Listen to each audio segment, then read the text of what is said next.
MD, are you listening? Olympia, it's coming soon. Rolly's looking for revenge. I need you to bring her back to me. I know Brandon Curry's gonna smoke them all. And Bonac is gonna kick ass too. But MD, if you're listening, peace out. Oh!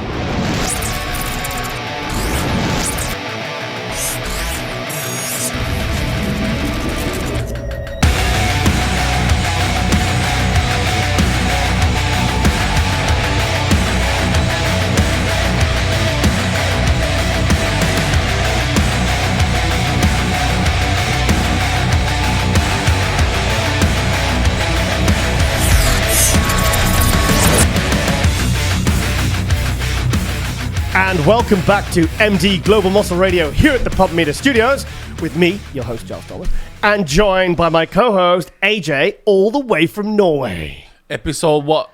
33. Wow. All the threes, 33. That's going fast. Have you ever done bingo?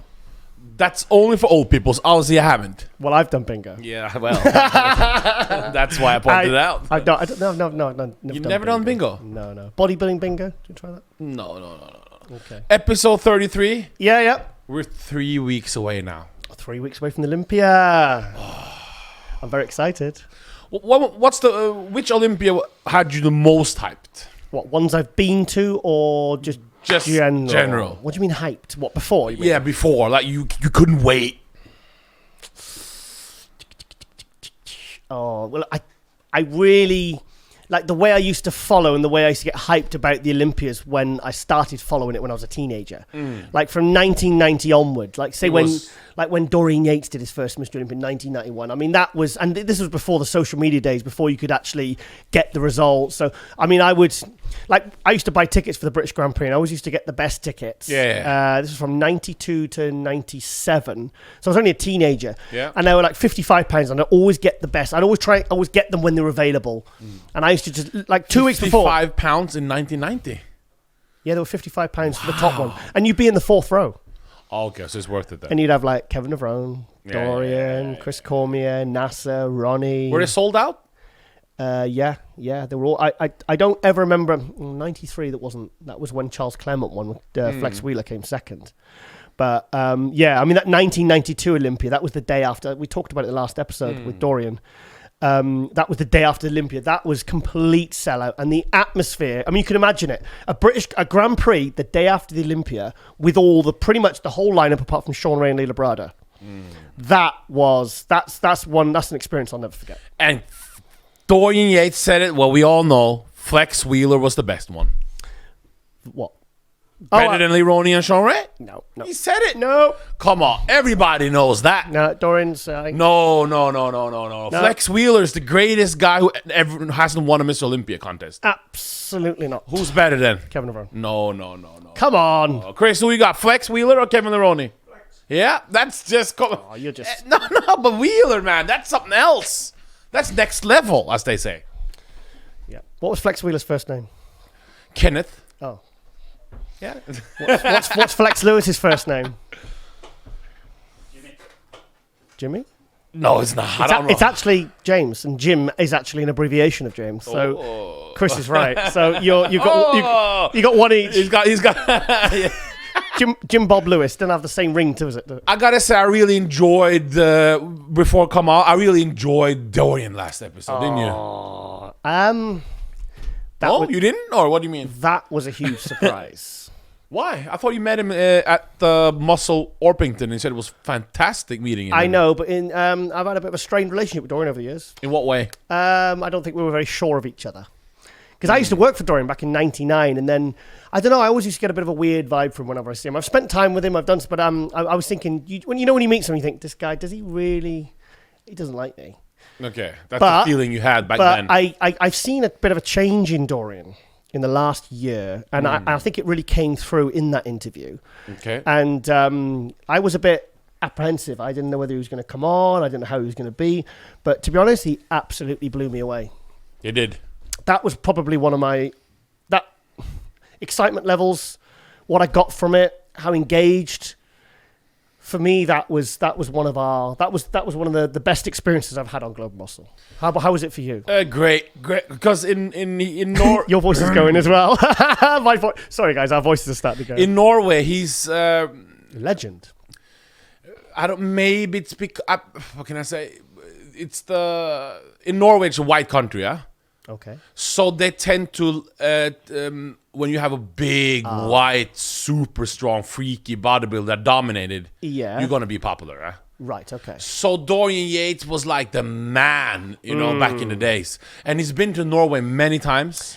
Even do you want to say, even before we started filming, we started recording. Dorian was on Skype and he was saying, "Oh, you're from Oslo." I says, "AJ, he's from Oslo." No, he said from Norway. And he goes, "Oh, you're from." He says, "Oh, are you from Oslo?" And you said yes. And he says, "Oh, he says that Harold's gym. That's a proper gym." He said that's one of the last old hardcore. And I said, "Right, guys, stop talking because I want to talk about this in the interview." We forgot about I think we have it in the tapes, don't we? So we can use it for something. Oh, I see. Oh, yeah. So he no, because Dorian Yates. So I think the Norwegian community connected with him more than Lee Haney. Oh, right, okay. Yeah. Right, okay. So he's very popular. He's like the man. So it was an honor having him on.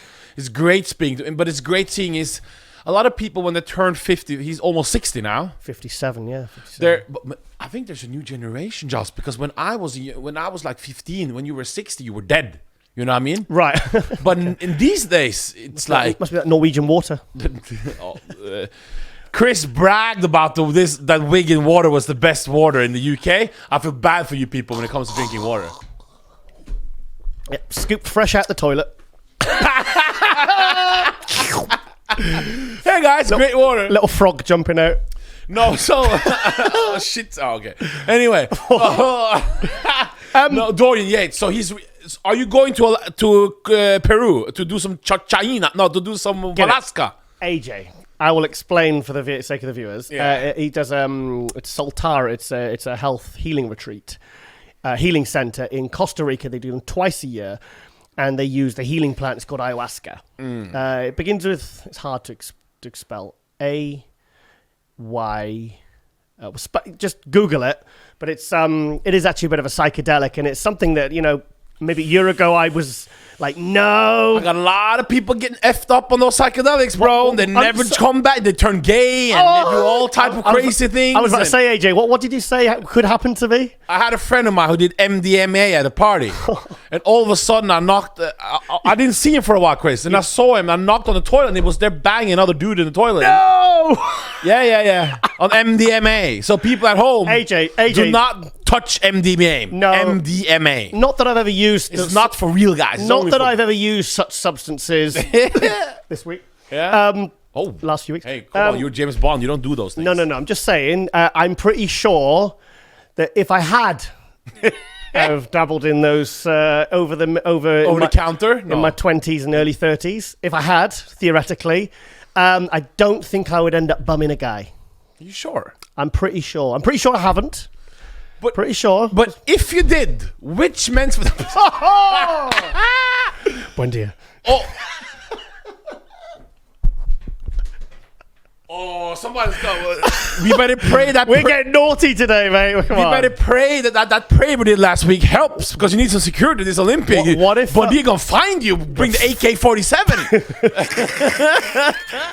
Hit me with this handbag. Well, anyway, no, Dorian. Yeah, Alaska. Yeah. Alaska. It's not Alaska. It's Costa Rica and it's ayahuasca. And how do you pronounce in Valerie? Valier. Yeah, right, AJ, you need to get it right now. No, AJ has his own dialect. Come on, man. He calls it bros to pros. He has his own way of saying things, and I like it. And I think it's part of your charm, AJ. Would you do it? Consider it, or what's the deal? Do the Mohican? Bumming a guy in the toilet. No, the Indian retreat. Right. Yes. Yeah, but it's very expensive. What did he say? $5,000 per day, or what was it? $500 a day. And how many days was it? 7. So $3,500. Yeah, it's almost like a therapy thing. Well, if I had the money, I would. If I had that money to spend on something like that, I would definitely do it. Yeah. November. And Dorian said, he says, I'll guide you through it and help you because you have to do it with a shaman. But you're not allowed to film this. We can't put it on Global Muscle, though. No, it's all private, and everyone has he said in the last episode 32. That He said, it's confidential. No, it has to be stuff like that because it's very, it's about healing and. Did Brad roll? And dealing with your subconscious, because I get a lot of bad dreams. You see. Oh, didn't sleep. I think somebody put the heater on. Oh. Yes. Asked her not to.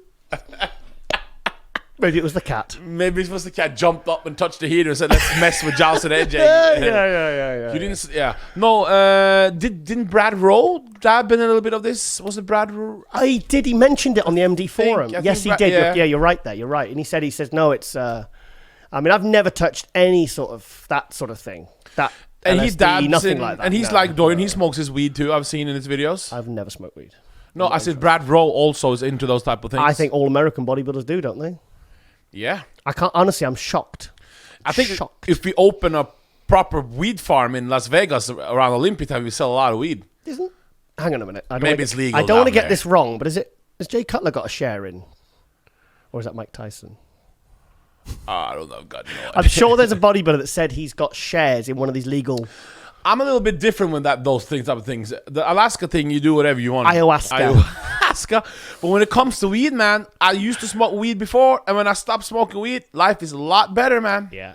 I know it's legal now, and you got all these strains to make you sleep, make you get an erection, makes you this, makes you that. But still, life without weed is much better, man. I shared when I was 9. I moved. Use that money on girls instead. Oh, absolutely. Yeah. Especially now.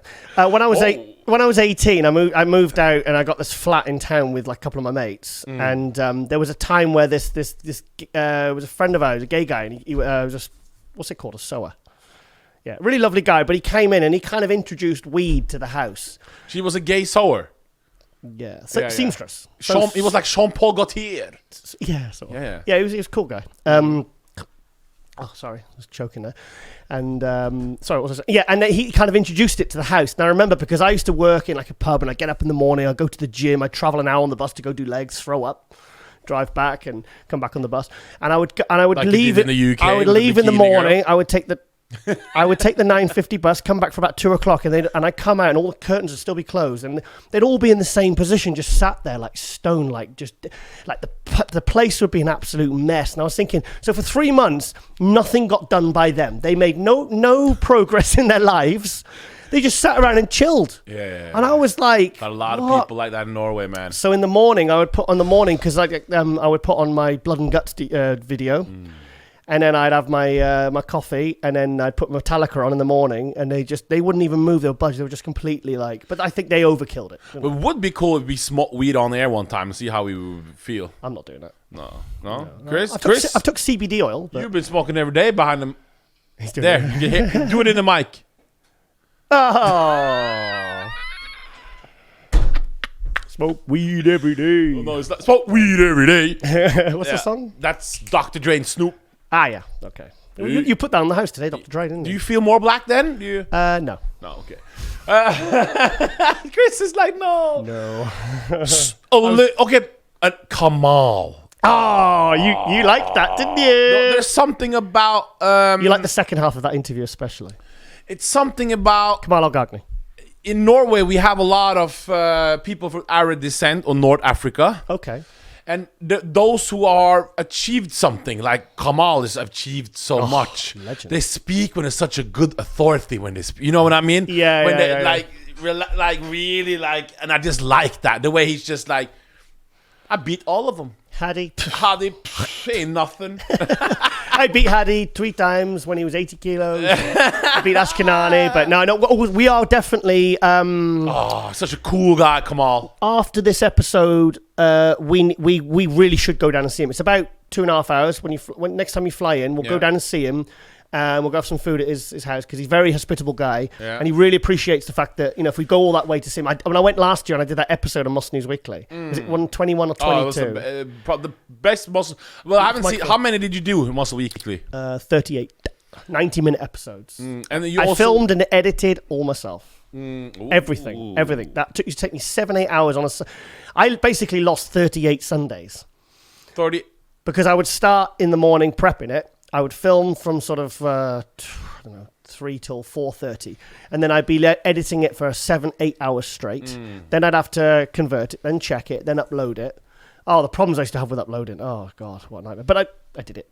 30, yeah. Because the episode with Kamal was great. You went to his house when he sat outside. The same thing. How he sat in the garden, put the microphone on him. Little bit of Ayahuasca the way he like. Little Ahmad. Little bit of, and you're like, bro, he's bigger than you. But Ayahuasca is physically bigger than Kamal. Yes, but who smoked who at the Olympia last Kamal. year? Kamal smoked him, mate. It wasn't even close. Well, it wasn't, eh? No, it wasn't. No, it wasn't. No, he should have been second last year, Kamal. It's fantastic. No, Kamal is such a... And also what... It's going to be Kamal versus Derek this year. Because when I was younger, as a kid, when you were like 10, 12, 13, and you saw the few bodybuilders you saw, you had a high respect for them. But if you knew today some of these guys ain't not... outside of bodybuilding, there's not much to respect some of these guys. Yeah. But Kamal is so different. Self-made. So gyms all over the world. In Libya gym, 2 gyms in Libya, He's got a big, huge gym in Libya. And gym in the UK, what's it called? Oh, Better Bodies. Fantastic gym, yeah. Really clothing company and food company. Don't you buy supplements from Rosie Rascal and sold it to Libya? No. I used to work for a UK supplement company, and he used to buy from CMP, and he used to basically ship it to the This was around 2003, and he used to ship it by the container. Like, this is when no supplements were available, really, and he was like, he'd probably be doubling his money as well. So he was a real entrepreneur, because when he was part of the Qatar national team, he rang me once and he said, I'm looking for new people to put on the team, and he said they get this is an amateur, they get salaries, they get a house, they get a car, they get all the GH paid for. They get nothing. Oh yeah. They get they basically get very well looked after. Yeah. And and then when you win a big show, you get big bonuses. It's like Sami Al-Haddad. When I suggested he do the Amateur Olympia at the British Grand Prix in 2011, I said, come over and do it. I said, you'll probably win that. I picked him up at the airport, took him there. He won it. He got given a villa as a villa. Do you think this will ever happen with the Pro League in America? But one second, let me finish. Kamal has made more money as an amateur than Flex in terms of earnings as an amateur, similar size physique and everything. So, he was retired a couple of years ago, Kamal. He was retired. Do you think this ever will happen to the bodybuilding world today? What do you mean? Cars, houses paid by IFBB Pro League? No, I think you've got to be more of a self-starter in bodybuilding now. You've got to really create that opportunity yourself, but you've got to know how to do it. No, it's very hard. Do you know what, AJ? It's very hard. You and me are doing a lot of kind of different things that stemmed from all the... Who do we have coming up? We haven't bragged enough. AJ, you've just completely interrupted me there. What's the next tour? Oh, sorry. No, I'm saying that we're... I've completely lost my train of thought now. You told how epic you were. Yeah, okay. Self-made something. I forgot. Opportunities from the show. Yeah, I've completely lost my train of thought. You carry on. Brandon Curry, the Pro Tour, October 8th to the 13th. Flies in on the 7th, goes back on the 14th. This is a shorter tour than the Phil Heath Tour. Yeah. This is a 6-day tour. We're going to do 6 seminars, and then I think one of the days we're going to do another private filming with JP. Because that went really well. Jordan Peters was very happy with the filming he got. We paid to have a 2-hour filming session, training with him and talking and stuff. We trained with him for free. Yes. My arms have. Do you think bragging? Do you think Phil's arms have got bigger since training arms with us? Well, he showed us the other week, didn't he? Showed us last week on Instagram. Yeah, he did. We did Instagram live in the car, and I was actually filming it on my phone as well as I was driving. So Phil Heath is not doing the 2019 Olympics. No. But we have another friend who's doing it. But next year, I think Phil's gonna do 2 shows. Yeah, we know the shows, but we won't tell it. I think he's gonna do 2. I'll just say I think he's gonna do 2 shows, and I think there's an opportunity to make a lot of prize money. It's going to be... Well, now we're going to hype 2 guys. Now it's Brandon Curry, too. Yes. Yes, can't forget about Brandon. Love you, Brandon. So how many dates is it 2 dates left or one? I'll have to look. But by this I've got it written on the board. I'll show you. By this show, we'll be all gone anyway. I'll be gone, yeah. Done. You're all gone. But so we're doing that. And also we are looking to do posing tours with bikini pros. I think your idea of having two... What are you smiling at? Is that the evolution of Jal Tiger Thomas? You used to hate men's physique. Now you're in love with Jeremy Bundia. Ka-ching. Then you used to hate. You used to do this for bikini. No. And now you can name your top 5 without even thinking about it. And now you're going to do a tour with bikini. I'm like Dorian. I'm evolving. You know. So is that to just put some money in your pocket so you can buy new suits? No. I want expand the business. No, it's about expanding, and because there is rumors Phil will be coming back in January. Very possible rumors that Phil is coming back in January to do a different sort of tour. Oh, in what way? More not aimed specifically at the bodybuilding crowd. More motivational and yes, we're looking at doing like black tie dinners. Black power dinners. That would be good. Not black powders. I don't know how that would work. Hi guys, I'm the yeah. No, it's more like conference rooms, and we're gonna have like private dinners afterwards, and it's more about mindset and people who want to, because it's like I would go to one of those of a sports athlete or someone that is just the best at what they do. I would do that. Would you find that useful? Yeah, of course. You know, like you go to like say any sport that, because I'm not really interested in many sports, but I would go to something. What's the? Here we go. You said that guy was a midget. He's 6'3". Who? That Steph Curry. That's midget in basketball. He's a 6'3". That's not a midget. If you're 6'3" in basketball, you are a midget. 3'6" is a midget, not 6'3". You're very short if you're 6'3" in basketball. Basketball is a normal size. You gotta be okay. You don't know who these people are anyway, so it's no point of. No. Who's from the UK in the NBA? Is there anybody in the UK in the NBA? What's the NBA? Isn't that the Rifle Association? Come on, man. You know. Oh, that's the NRA. Who's your favorite soccer player? Just since we're in the UK. Your favorite English soccer player? David Beckham, Rio Ferdinand, nobody? No, I don't like football. What about your Chris? Favorite UK soccer player of all time? Alan Shearer, heard about him? Oh, Alan Shearer, I used to see him in Newcastle in a restaurant I used to go to. Shearer was good. Ian Rush.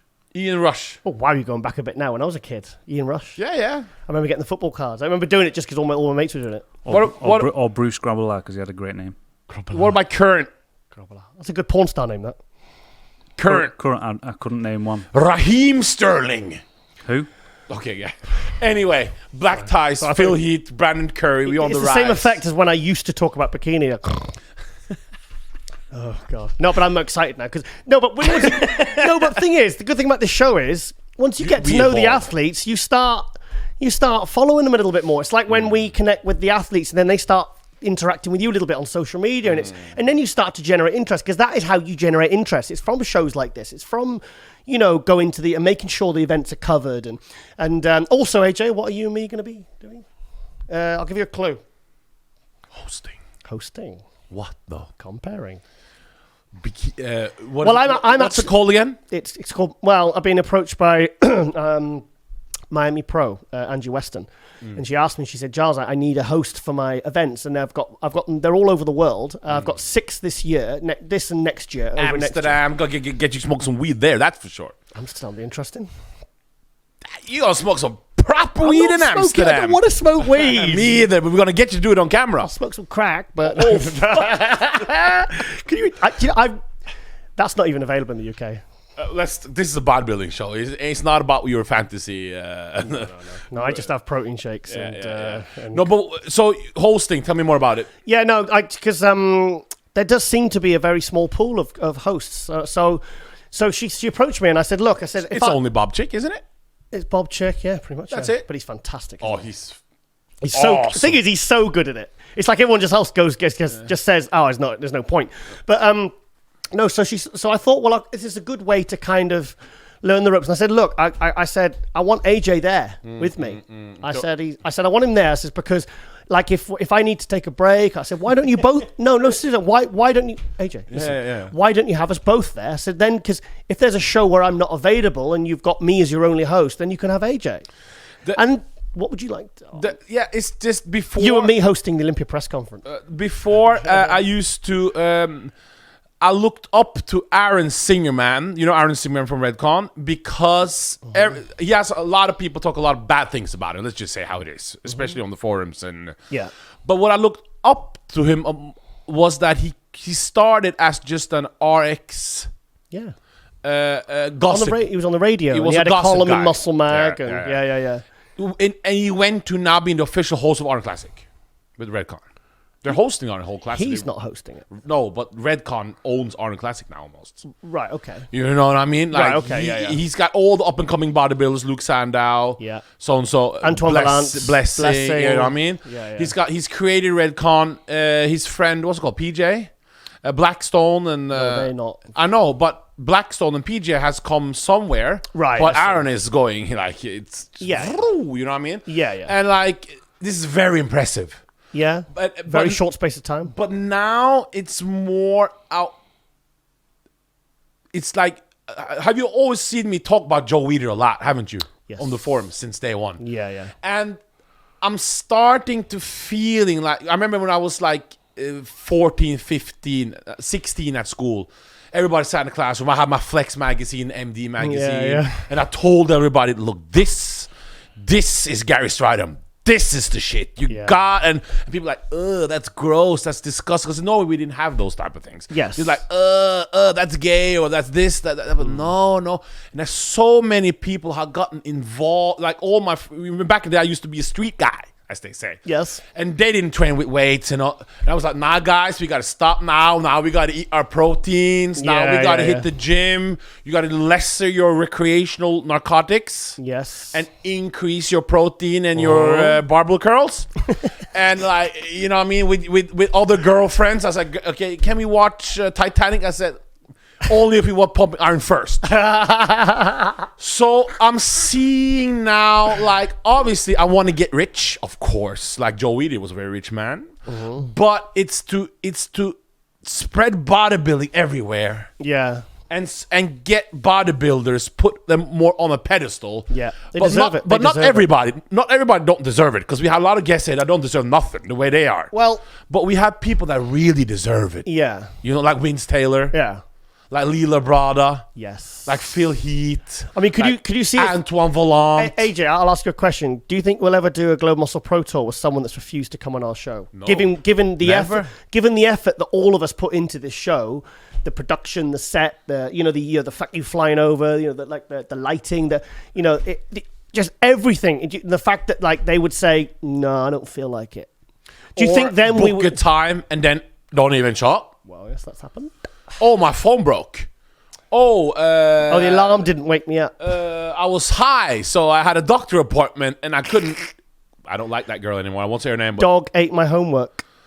So I'm really feeling this new evolution of the touring and of all these type of things, because it spreads bodybuilding. You know, like Chris, it makes people who haven't seen the greatest what's it called, feedback. The greatest experience other than being with Phil Heath. Yeah, I know. I was just about to ask this. It's actually the starstruck thing with Phil for me went. I had that at the Body Power. Yeah. But during our tour, I didn't have it because he became such a friend instantly. Yeah, same here. With all things we shared, and we have you have a lot of interest with him that I don't have, like nerd shit. You know what I mean? Like all these movies and all these Marvel films, Five Finger Death Punch. Yeah, and me and him have this basketball, more hip hop and. Yeah. And he sent me a thing last night, which I did find funny on Instagram DM, but I think it's the sort of thing he would more send to you. About to. Don't say it. No.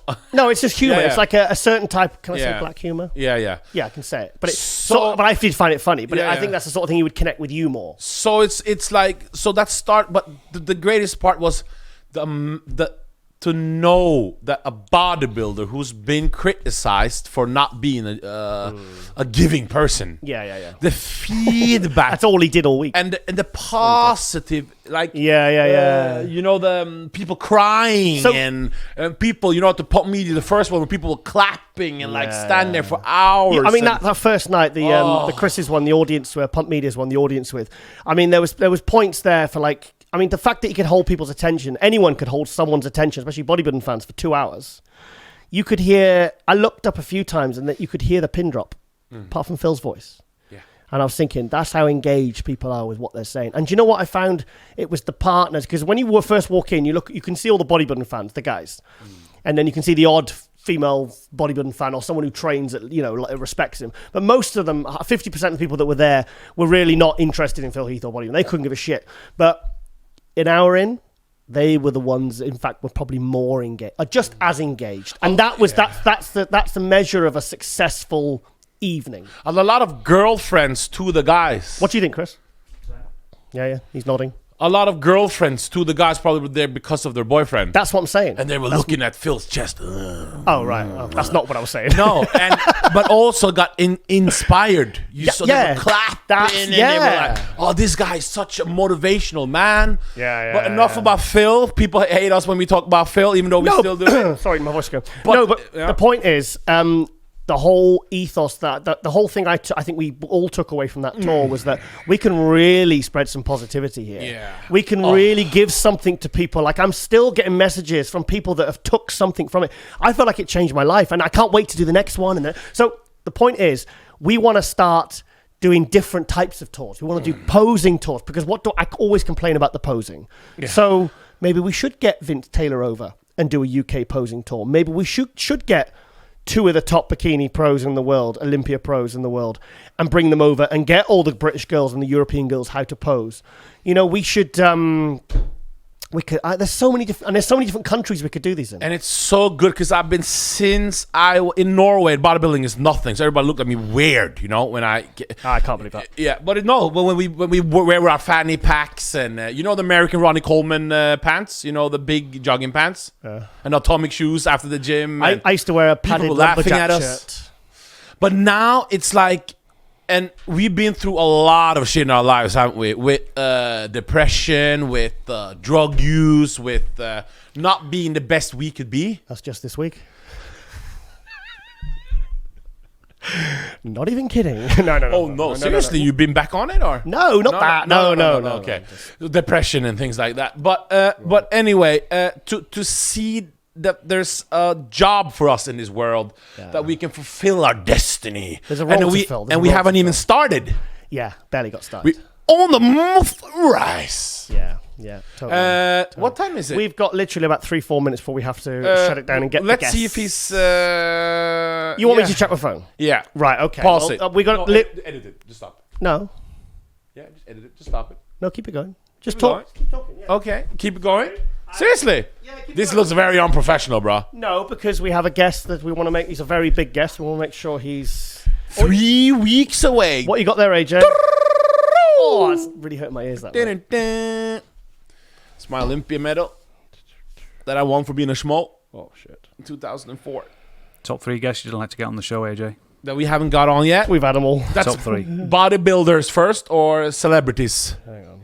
Sylvester Stallone, Jean-Claude Van Damme, and Lee Haney. Yeah. Oh no, baby Hulk Hogan. I'd rather have Sylvester before I know. Yeah. Sorry, I'm just texting our huge guest. I want to make sure we get this one. And are we going to make our Olympia top 10 list? It all depends if he's rowdy. Did he answer yet, or? No, I'm just messaging, but he's been online. So. Okay. Yeah, this is one I don't want to. Okay, go to our list. We got to go to our Mister. Yeah. Okay, so this list you can hold us accountable for. This is the Giles Tiger Thomas awful and hair. AJ's official. The hair looks awful. Looks like a mop. Well, some of these girls do have some wigs on, so we. Yeah. Okay. Olympia participants. Okay, Giles, this is very important because we're going to go through after our Olympia's finished. Yeah. I can race through these. Yeah. So give me your list. This is official Giles Tigers Olympia list. It's got to be Brandon Curry. Elgargni. 2, Rowley. 3, Bonac. 4, Luke. You changed completely from the car, or Yeah. you saw pictures of naked DM or something? No, not a naked. No, I don't think so. Wow. Dexter. Whoa! Dexter. You have Sandow. Oh, okay. Well, I'm just throwing the cat amongst the pigeons. You're not doing like Palumbo now, saying Kevin De Vrone. And he got last. Well done. 6th, Kuklo. 7th, Patrick Moore. I'm trying to mix it up a bit because I don't want to be too predictable. Are you saying it? Are you thinking? Are you saying it? I'm just. So this is not really the list. Really. No. I'm kind of. Obviously, this is 8th. Yeah. Throw me some names. Juan Morel, Patrick. De La Rosa. De La Rosa. Nathan. Nathan 9th. No, I cannot agree with this list. I'm just trying to mix it up, man. Come on, we've got to mix it up a bit. Listen, guys, you've got my number, so I think we should do, since the time is out, maybe we should stop here because it's such a bad list. Juan Morel. You have Diasha in 9th. Seriously. I don't know. You have Patrick Moore beating Nathan Diasha. So you were on the drugs again. I'm actually ayahuasca now. No disrespect to Patrick Moore. He might do it, No, so he's fantastic. No, to be honest, it's just I hate it when things are predictable, and I like to mix things up. Yeah, but my mind will probably change, but we'll do another one week before. So no, we will. Okay, maybe we should stop this now. Well, no, because I should have. We've got to have an official list. No, just come on, throw some names out and just mix it up and just talk about it. This is a talk show. This is why sometimes I disagree with you, to get the discussion going. Boring if we all agree. Okay. How do you intend? No. So what's your 10th? 10th. Just say Morel. So this is our first of 2 official lists, correct? Yeah, we'll do a proper one week before. I'm having a bit of fun here, guys. Come on. I want to get some opinions. I want to get some DMs. You're going to get one from Nate. You're going to get some threatening from Nate from the Liverpool crew. I'm feeling very lonely at the moment. I need some DMs. I need some love. Not got much in my life at the moment. Oh, how am I supposed to live without you? Yeah. Okay. Just make sure the cat's fed. Go on. Brandon Curry. William Bonac. Oh, yeah. I don't trust that mirror picture from Rowley. Rowley's hit and miss. Okay, Rowley 3rd. Yeah, I can go for that. Nathan Diasha 4th. Yeah, I've got no argument. At the same time, I've got no arguments with that. I would love to see that happen. Dexter. Are we going to put Luke ahead of Dexter? I think George Farr will do some gangster shit to Dexter. Dexter 5th. Gangster shit. No, take it away. Luke Sandow. This is fun. See, this is more fun doing it this way. Off the cuff. I think Sandow will improve his from last showing. AJ, these are very boring predictions. You're not really Dexter in 6th. You're being very predictable here. But with your predictions. No, I don't even know, because I have Steve Kuklo beaten. Kuklo, do you think Kuklo will beat Dexter? Give me Kuklo 6th and Dexter 7th. Just like 7th last year, Dexter. Yeah. I didn't see any improvements. Oh, look, he's cutting it and pasting it. I saw legs to Dexter up, but I saw other things. That's a really fiddly way to do it. Kuklo 6th and 7th. He's that good. He's that big. He's going to take up 2 spots. Can I go on record to say it? Come on. I've switched records from... I don't want to say that. Come on. Get on with it. 8th. You tart. No, I don't want to go. Come on, anytime today. No, I don't want to hurt feelings. AJ, stop being lame, mate. Come on. I can't reach from here. I can't slap him. Since Juan Morel has had some stress leading up to the show, I'm going to put John De La Rosa in 8. Okay, yeah, that's good. This is the sort of thing I want to hear, AJ. Come on. Morel 9th. Yeah. I feel like we've missed someone out. And 10th place, I'm going for my friend Max Charles. Not Michael Lockett. Nope. Michael Lockett will beat Max Charles had a whole year to improve. Michael Lockett will beat Max Charles. Nope. Yes, he will. Max Charles had a whole year to improve his Romania. Yes, he will. He hasn't prepped, and I saw his pictures. He's up to 284 pounds currently. AJ, As I have as I have dyslexia and no fingers, we're going to check that list for spellings afterwards. It doesn't matter. It's fine. It's It's a visual because you've spelt Rowley two different ways there. It's fine. It's fine. It's not a problem. So what if Roden gets the call? You're in. I don't like having Kuklo sixth. I want him higher. You're avoiding the question, AJ. Huh?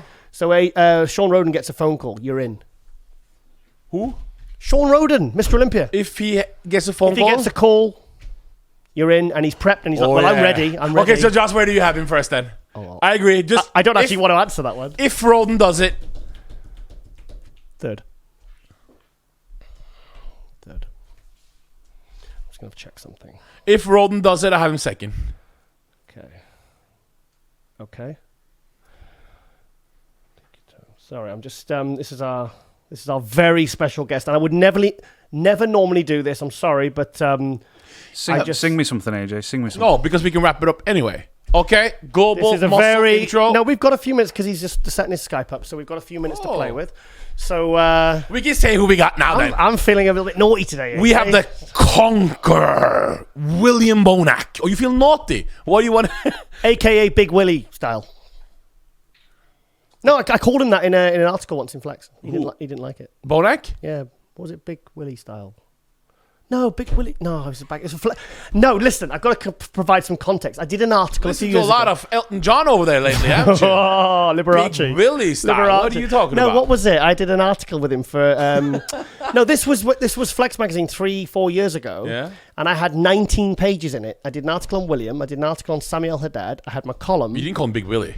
Big Willie something. Nah, I don't think you did. With Big Willie? No, because I was joking and I said we need to get you some nicknames, and that was when it was decided it was called William the Conqueror, which I think his ex-coach decided. Who created the? Okay.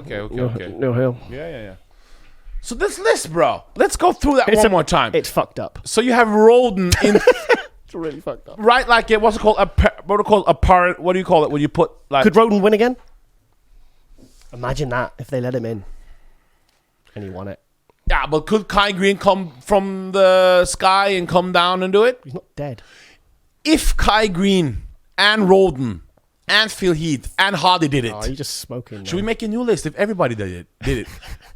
That would be too difficult. That would be too difficult. It'd be joint. There'd be 4 people in joint first. Hardy would definitely be top 5. Oh, even if all them did it. I really want to see Hardy versus Bonac at a show. Do you know what I would love to see? Hardy calls out someone like William or Curry. Take this list away. It's ugly to look at. AJ, it's so bad. Oh, you're not listening to me, AJ. Yeah. Imagine say one of the post-Olympia shows, Hardy puts a post up, and it's someone translates for him, and he says, "Come see me. I do an open show." Who are we talking now? Hardy. I've never heard. How do Persians speak? Say it one more time. I've never heard him. speak. No, do that Persian accent one more time. No, stop it. AJ, you're distracting me again. Come on, I'm losing my trail of thought here. Okay. Hardy. Is it trail of thought or train of thought? Okay, like choo-choo train. So Hardy says something. Choo-choo. No, I've lost my train of thought again. What? This list, guys, I think my blood sugar's up. It's not official. We could do one before Olympic, correct? Yeah. Because that was so bad. It was just... Can I just say my thing?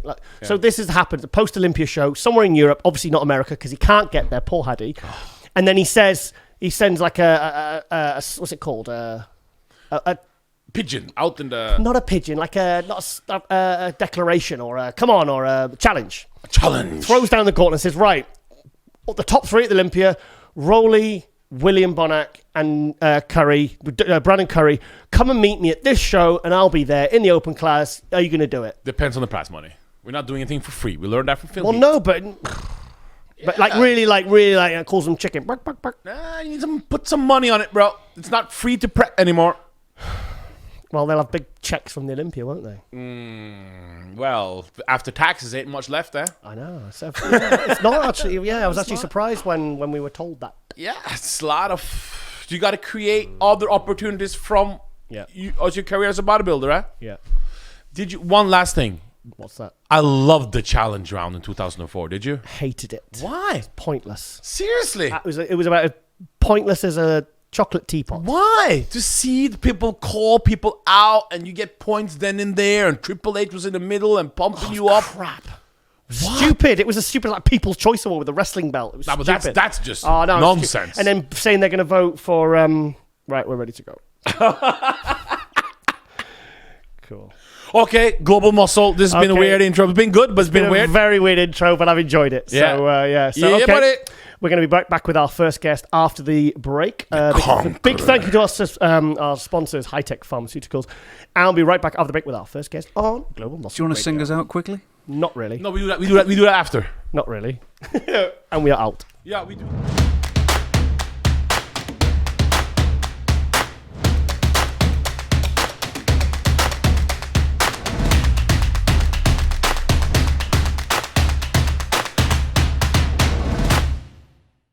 And welcome back to MD Global Muscle Radio here at the Pump Meter Studios, joined by my co-host, AJ, all the way from Norway. And we're joined by William Bonac.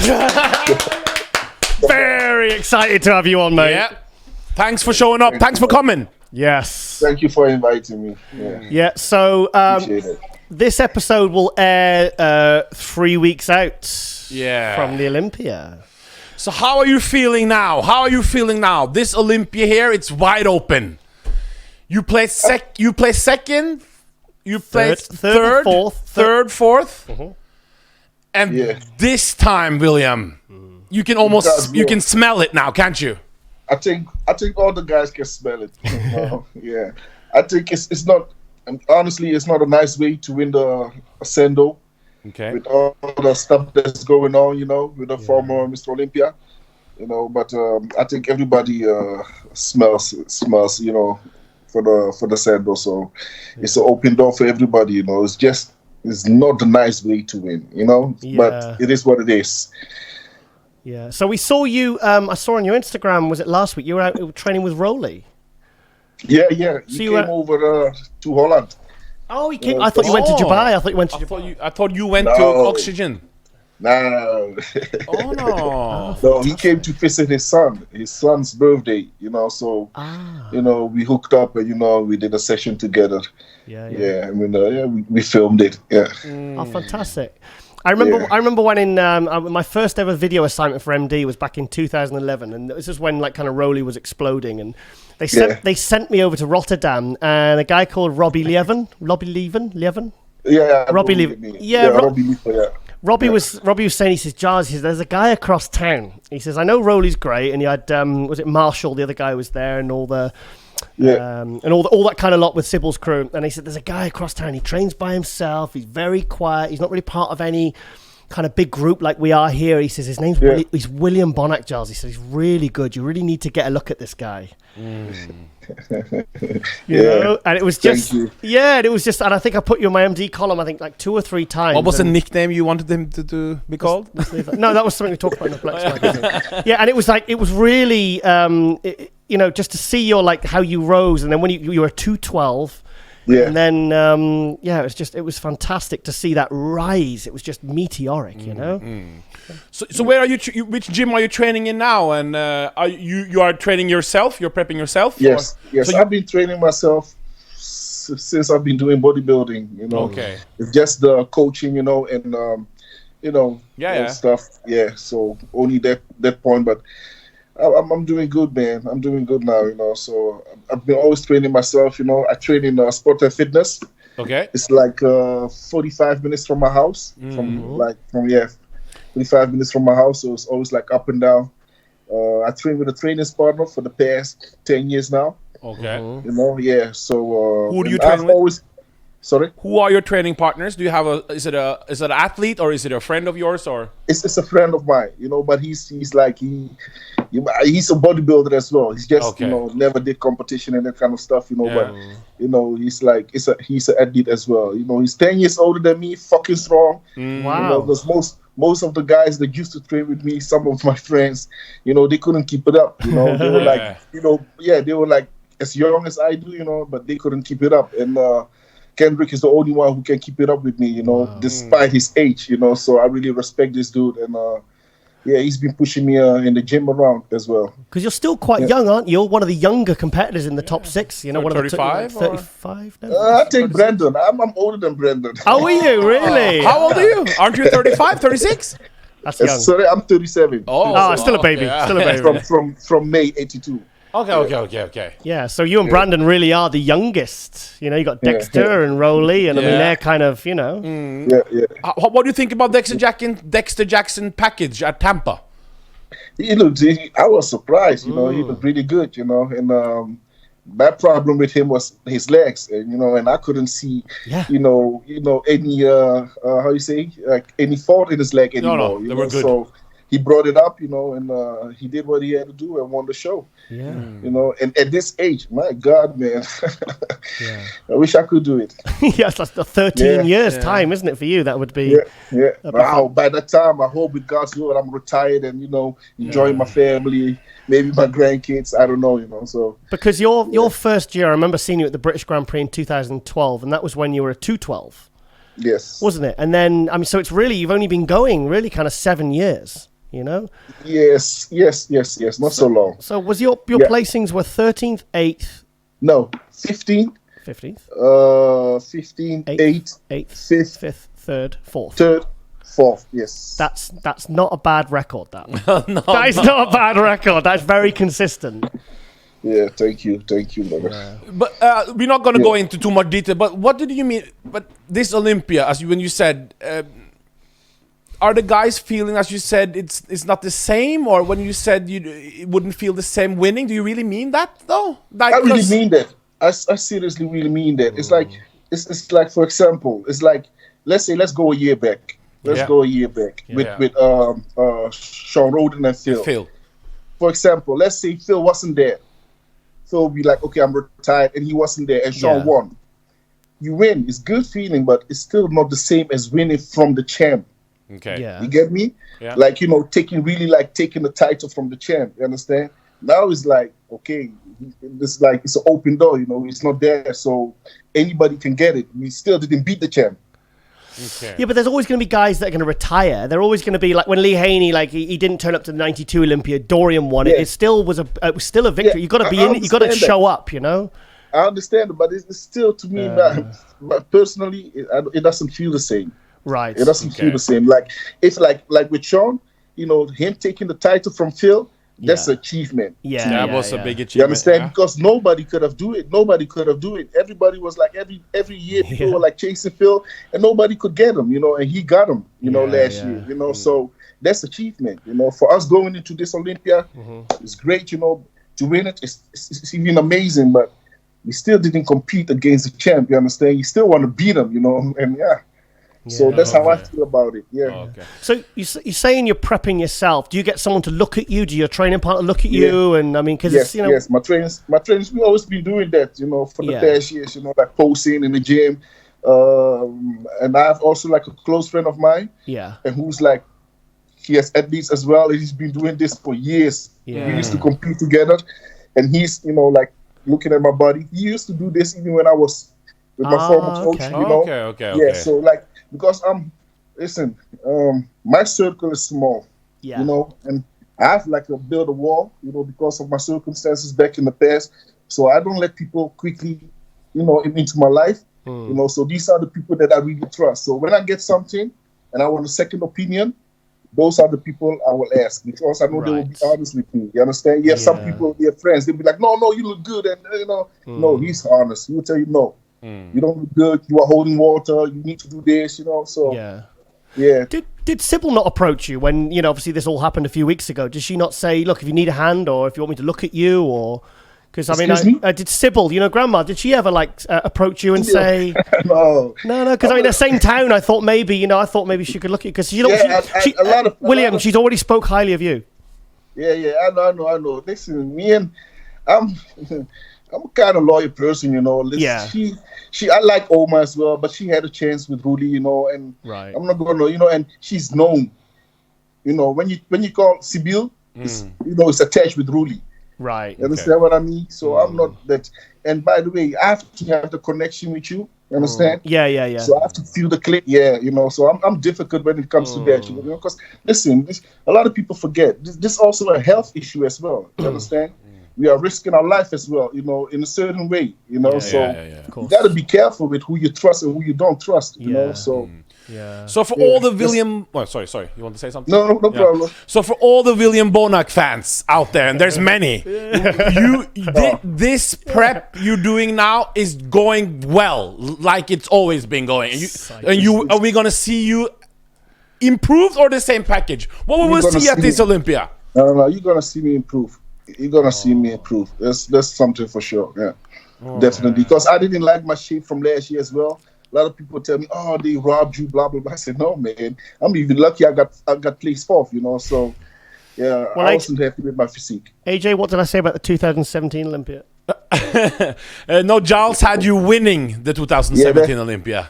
That was a different, yeah. Sorry, Phil. Yeah. We were close. We were close. That was, that was And also, we've been a little bit negative about the posing routines in IBB. Yeah. But you, William, we have as the top 2 poster currently in the world.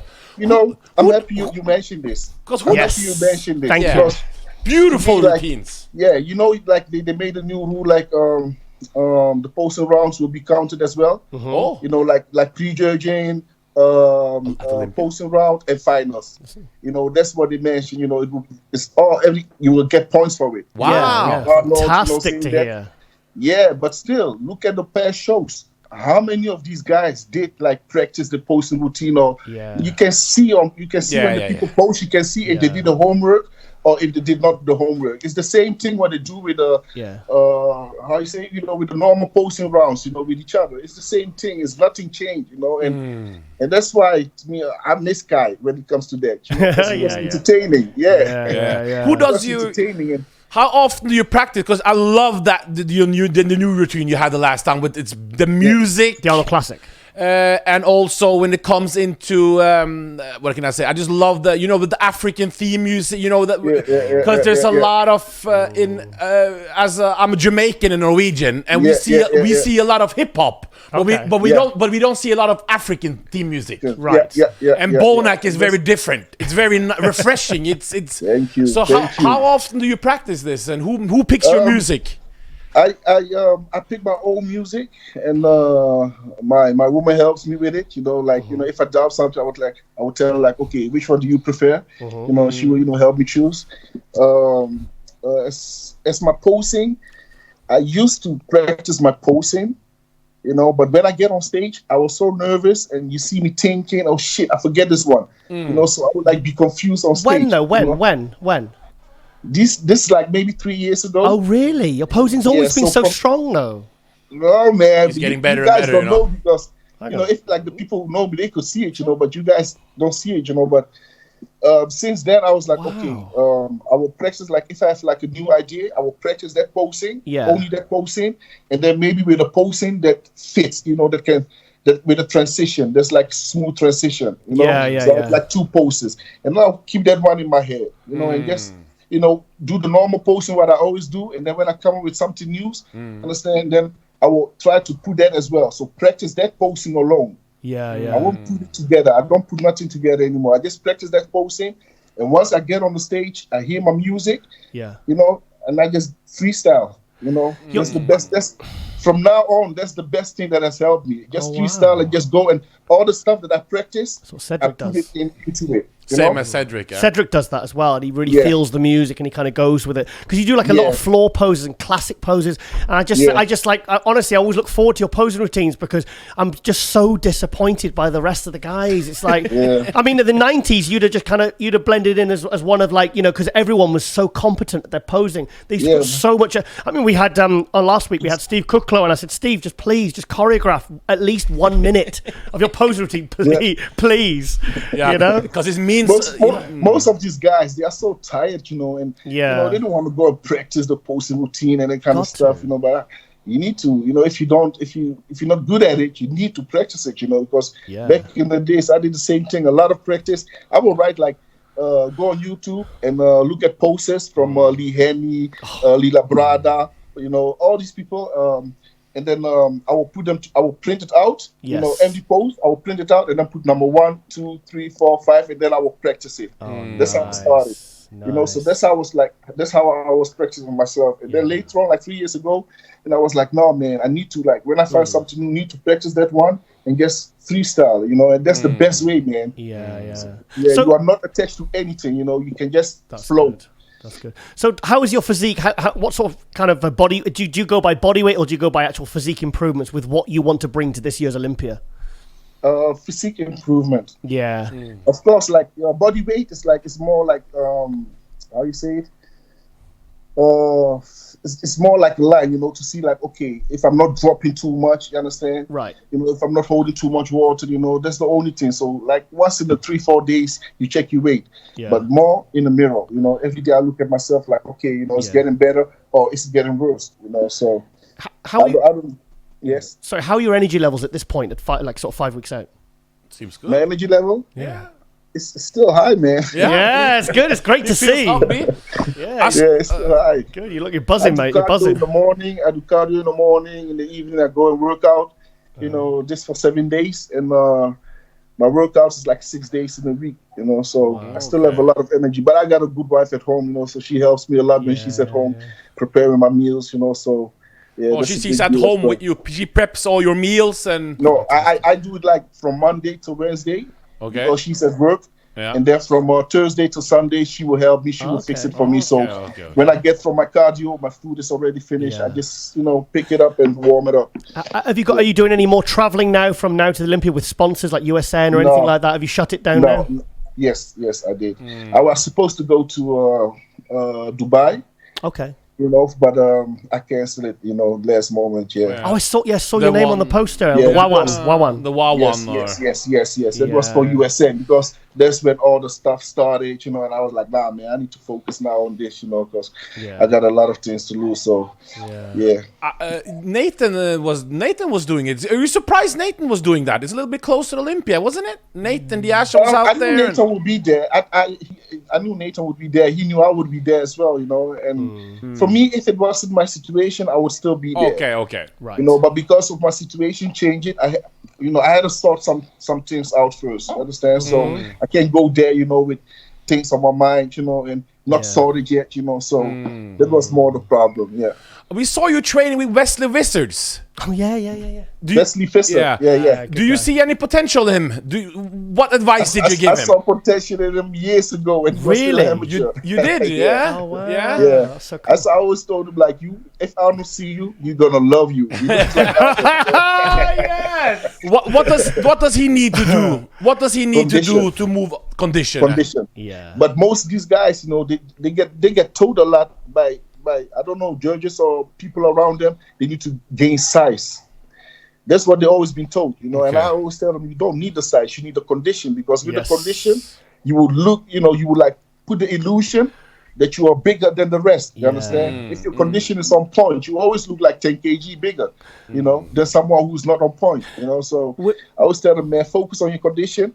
Throughout that, you can build up, you know, your mass a little bit. Each year, you can build up maybe a half of a kg on it, you know, not too much. You understand? So just step by step. Because I made the same mistake, you know, trying going for the mass shit, and then, you know, my waist started, you know, get a little more bigger. Because when you grow, everything grows with you, you know. So I've always likened you to kind of like how Sean Ray did it. You know, his physique from 1988 till 2001. His physique kind of got better, but it didn't really get any heavier.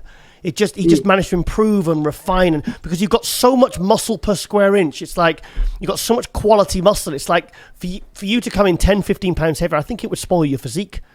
I don't think, because you know your frontal bicep, you've still got that lovely kind of like V shape, you know, and I just think more and more refinement, balance, condition, you know, like that. Do you remember that? I remember seeing you at the Arnold Classic, the amateur, in 2011, when you took third. Yes. And I remember you turned to the side, you know, you did a side chest, and it looked like, you know, your quad ham separation. You know, it looked like somebody carved it with a knife. It was like that deep. Yeah, I know what you mean. I was like, if you lose, thing is, you put on size 10, 15, wanting to come in heavier, you're going to lose that, aren't you? What's your stage weight?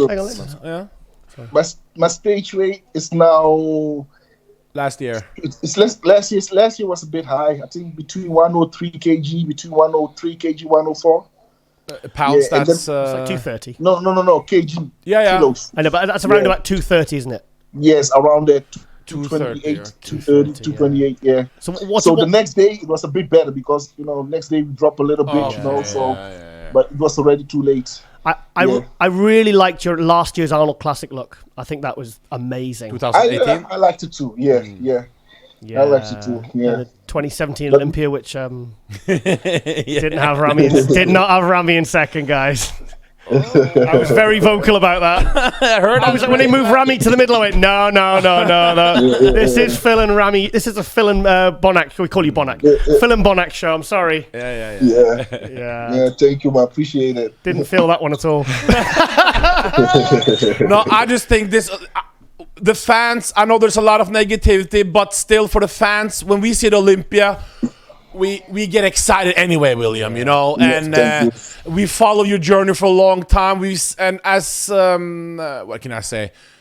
Some of us who's come from a harder background, like myself, I follow your journey. In Amsterdam, and I see. For you to win this Olympia, I wouldn't think, Sean Roden's not there, or Phil Heath is not there. Yeah, I see a point. I would just be happy in your journey. And I really wish you. We wish you all the best. Yeah. Thank you, guys. For this Olympia, William. We really do. We really do.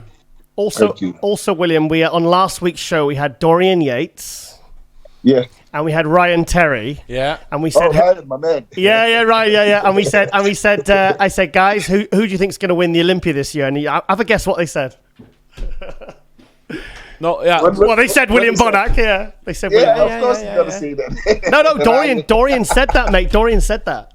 Dorian said that. Yeah. Dorian Yates and Ryan Terry, when we asked them who's going to win the Olympia, they mentioned you on it. If you can go back and watch the episode 32, I'll send you the link on WhatsApp and you can watch it. Send me the link. I will. You'll love it. So when you're doing your cardio at like 6 a.m. and you're feeling tired and you'll be like, okay. If Dorian says that, Yes. So any sponsors or what's your Instagram handle and YouTube name for people who want to follow you? My Instagram is just William Bonac, and if people want to follow me, you are welcome. If not, we still cool, So yeah. I love it. Your YouTube channel is called. Excuse me. Your YouTube channel is called. I don't have a YouTube channel, guys. We saw you. Started for that. Yeah. It'll be USN. So you gotta make one if you win the Olympia. Then. Yes, but my sponsors, they promote me with it. USN Ultimate Sport Nutrition, and I got a clothing sponsor as well.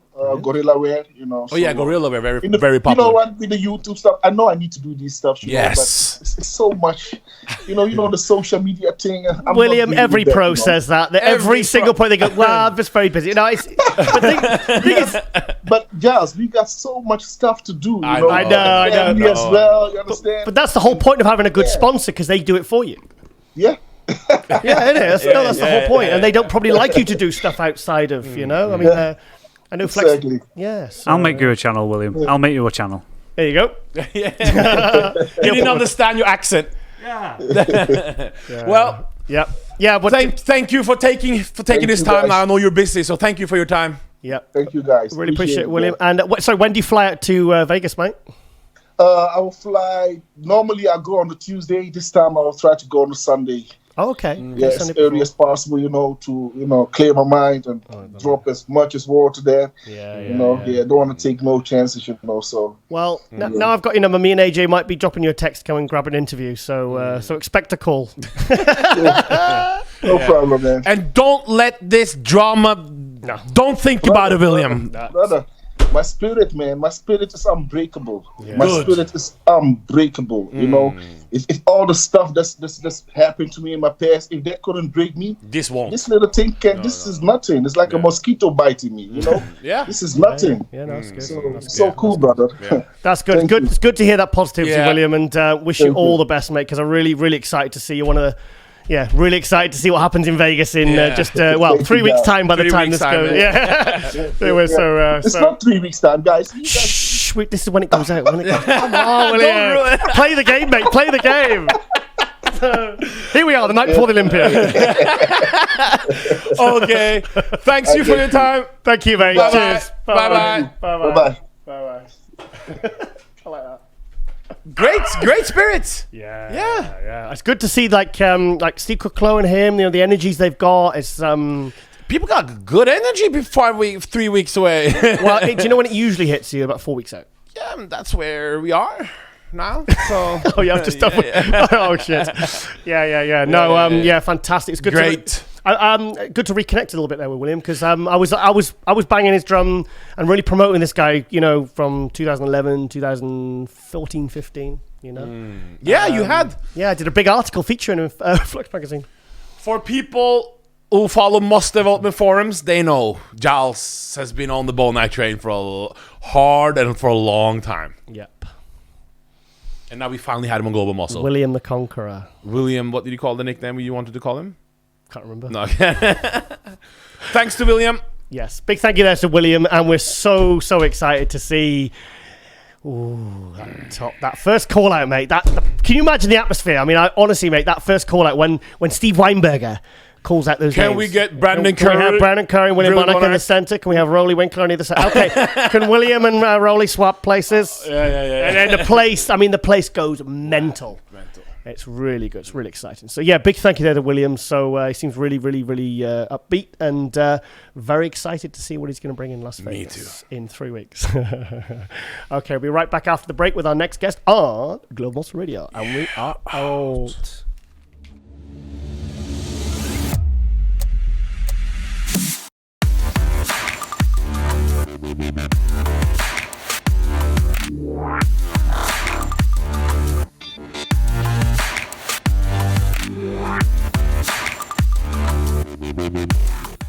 And welcome back to MD Global Muscle Radio here at the Pump Media Studios, joined by my co-host AJ, all the way from Norway, and we're joined by the young hotshot Florian. How do you say the last name? Poirson.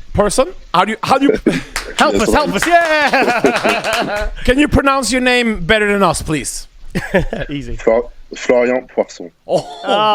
We were bad. It's the French accent, of course. So Giles and me, we were just in shock over your Portugal showing. It was just amazing. It was amazing, Giles? Yeah, Portugal, yeah, fantastic. So tell us, go through that experience with us from competing as an amateur, turning pro, and then the pro show.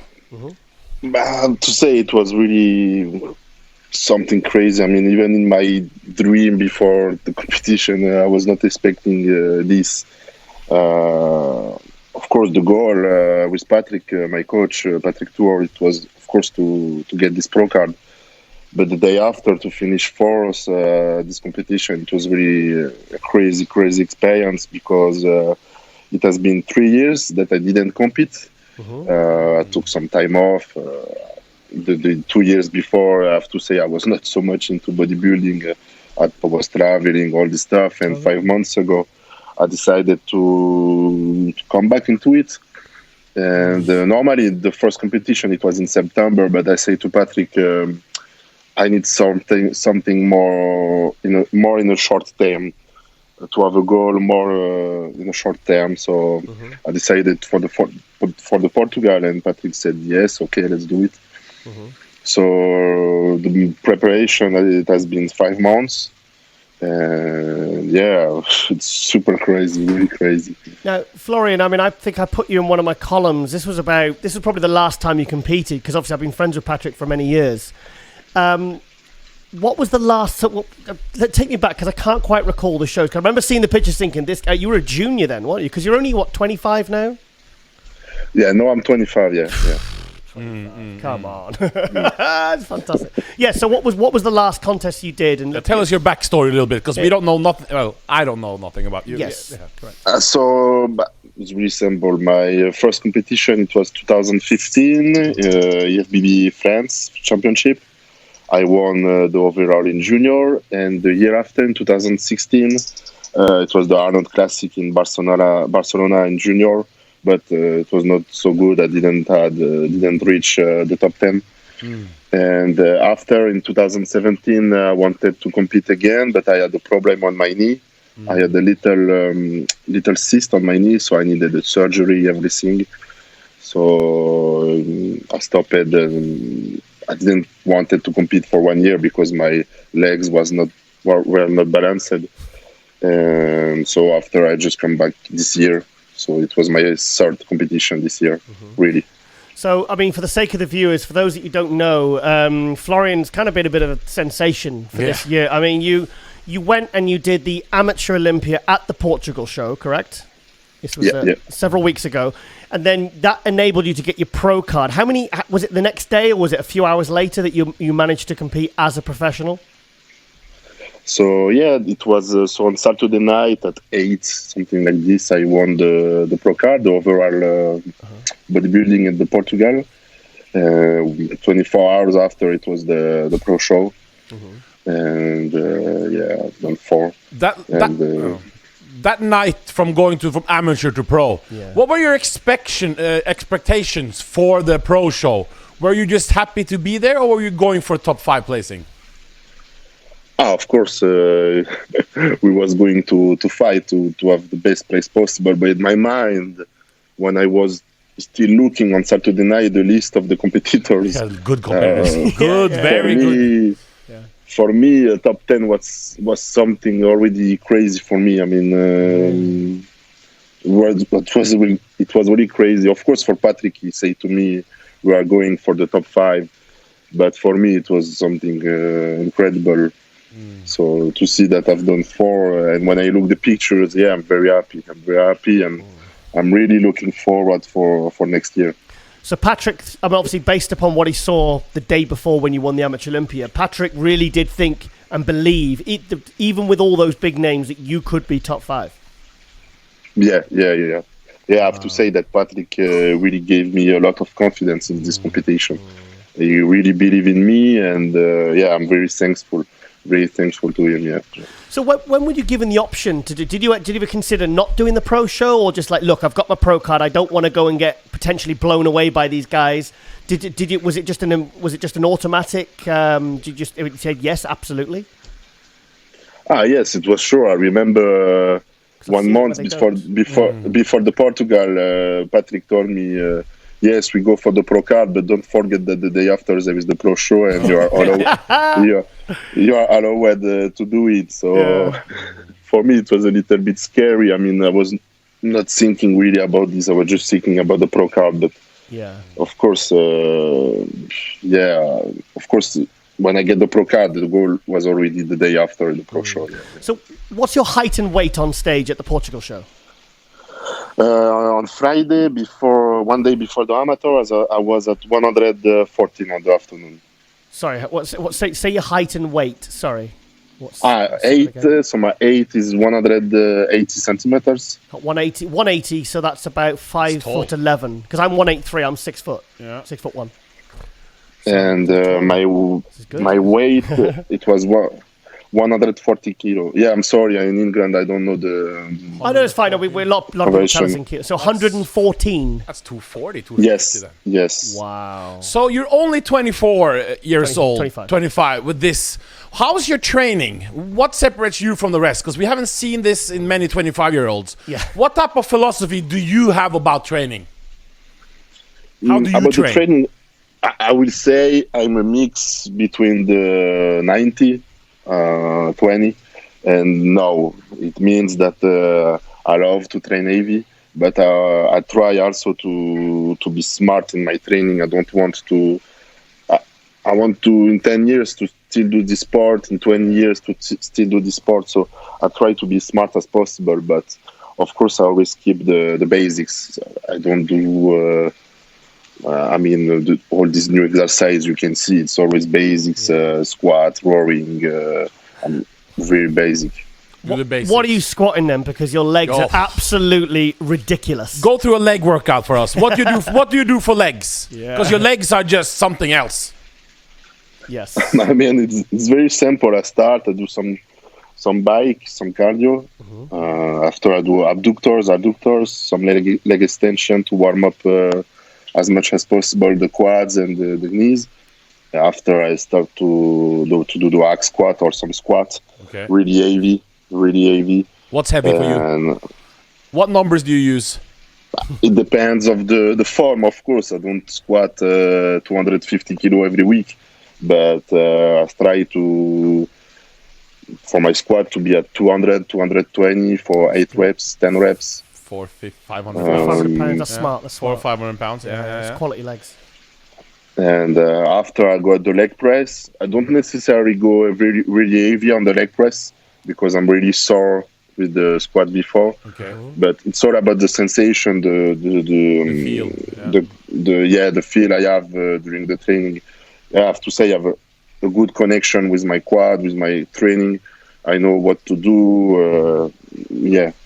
But it's really basics. It's all about leg press, squat, leg extension, some lunges. Nothing more in particular. Yeah. So now, I mean, if you're wondering where he is, he's actually on holiday with his lady, lovely lady in Bali, aren't you? So the reason I'm saying that is you're obviously not doing any more shows in the season now. I mean, there's not many none left. Did you not fancy doing Tampa, or is it obviously the holiday book, didn't you? No, it was already. I think that the prestation I've done already at the Portugal Pro was already enough, already big, and there was no sense to go to the Tampa, and you have seen the level at the Tampa was really crazy. So to go there and to do not even a top 8, I don't know, top 10, I don't know, there was no sense. I wanted to stop before and to take some rest and to think about the future, about the next year. It was my best option, I think. So what's next for you? Have you Patrick discussed the next step, or Arnold Classic 2020? Arnold Classic 2020, yeah? yeah, come on. Yeah. Come on, we want you there, mate. Yeah. You already know it. Yes. Yeah, we are trying to get I don't know, it's Patrick to take care about this, but we are trying to get the invitation. So... to the Lorimers, if you're watching, if you want to get the next, Florian. I was going to say the next Dennis Wolf, but I don't want to say it because he's a good bodybuilder, a fantastic bodybuilder in his own right. At 20, no, I don't want to say it. I've said it now. If you want to get the next new talent, I mean, this guy is on the rise at 25. I mean, he's the only active. How many active pros do you have in France? Because Beek is not competing right now, and Morgan Astes, I'm not sure what's going on there. Are you the only one? No, there is also Tuor Elgargni. Okay. He's 26, 27, also YFBB Pro. Okay. And but we have to say that in France, unfortunately, we are few. We are few. Yeah. So next year, obviously the Arnold Classic, if you can get the invites. Yes. And maybe after, I don't know, there is the New York Pro. Something like this. We will see. Yeah, we will figure out what there is. That's a good one for new talent. What's best? Win a smaller show or make top 3 in a big show in your first? No, this is not in the second show. No, 100%. If you can get an invite to the Arnold Classic. Yes, of course. But if you can't get in on Arnold Classic. Oh, you mean if you can't get in, go and win Portugal next year, or go do the New York Pro, get top 5. That's achievable because this guy is really good. Oh, fantastic. Thank you. Thank you, guys. I really appreciate it. Thank you. Florian, I think it'd be really good for you to get to the Olympia this year if you can. Just to watch it. Wow. And mingle and meet the right people and meet the judges and. No, I think you need to start getting yourself out there. Would you consider that? Yeah, you think it's a good idea? Yes. Right now, it's very. I'm not saying basing people off Instagram, things like that, but the more you're known, the more opportunities you will get. Just to say that. Yeah. And Mr. Olympia, everybody's gonna be there, especially as a European. Yeah, of course. And especially when you're living in Europe, you know. Patrick's gonna be there. And you have a lot of people in Europe. They're looking for a bodybuilder like you that they can relate to, because you're more relatable than some of the American bodybuilders, because they can't relate. Yep. So, but you got to get out there, Florian. People have to see you. People have to hear you speak. You know. Yeah, exactly. Yeah, it's. I was thinking about it also with Patrick, maybe to go this year. Yeah. Maybe yes, it's possible. I can do it. It's possible. Yeah. I can do it. What's your job? About it. Do you have a job outside of being a pro? Yeah, my job is. I'm lucky to have a good sponsor also with Olymp Sport Nutrition. Oh, you're with Olymp. They're fantastic. Okay. Right. Okay. Right. Okay. Side I do coaching also online. You coach online. Yeah. Boys or girls, regular people or fitness people or bodybuilders or? So I do only male, but it's for everyone, losing weight, competition, off season, everything. I mean everything. Yeah. Where can people reach you for that if they want to work with you? So they can reach me by Instagram or by email. It's flo.poirson@gmail.com. So what have you, Patrick? Have you and Patrick sat down and actually worked out what your long-term goals are? Because like you've really hit the ground running now, Florian. I mean, I've been following you for a few years now, and there's not many at any age that can make that instant impact. I mean, people, AJ, what was it like on the boards? I called you like, bro. Yeah, and there was a lot of hype because we need these new generation to come through, and you got to keep that going. You can't just do hype and then go away because people forget like this in bodybuilding, man. Of course. This is why we are thinking about the next year already. Of course, the long-term goals Patrick said to me is to Olympia 2020 next year. I could see this guy top 6 Olympia way before he's 30. I mean, way before he'd be comfortably in the next 2-3 years. I could see him top 6 Olympia. I mean, he's that good. That good. Before you go, top 3 at this Mr. Olympia. What's your prediction? Since we are 3 weeks away. 3 weeks away. What's your top 3? So my top 3, it depends. We count Sean or not? Sean is not in this. Sorry, no, he's not. Sadly, it will not. So yeah, I have to say that my first will be Brandon. Yeah. For me, the first Brandon. I agree. The second, maybe I will put. I have to say I didn't think about the top 3, just about the top 1. Maybe, of course, in the top 3, maybe the third position. Maybe I will put Rory. Rolly, yeah. Rolly, yeah. Who's third? And in second Dexter. Dexter. You have him beating Bonac. Yeah. Bonac, I don't know. It's tough, isn't it? It is tough. It is tough. I change my mind every day. Yeah. No, it's really tough. Yeah. Okay, Florian. Well, we just and how is it in Bali then? I mean, I'm really jealous. It's beautiful. It's crazy. I mean, beautiful. The paradise. I want to live here. You know, it's crazy. Even for bodybuilding, you know, it's really nice because you have the weather, you have the gym everywhere, you have the food everywhere. The food is very clean, very cheap. Clean. He's still really lean. No, I mean it's very the population. People are super kind. No, it's really nice place. I'm very happy to be here just after the competition with my girlfriend. It's really a good moment to relax a little bit. It's very, very nice. Was it your 1-year anniversary yesterday with your girlfriend, or tomorrow? Yes. Yeah, because we tried to book him for yesterday for the studio, but he says, no, please. He says, no. He says, I really want to come on Global Muscle, but my girlfriend, she will kill me. Yeah, you know, you know, she's Italian. You can't fuck with Italian.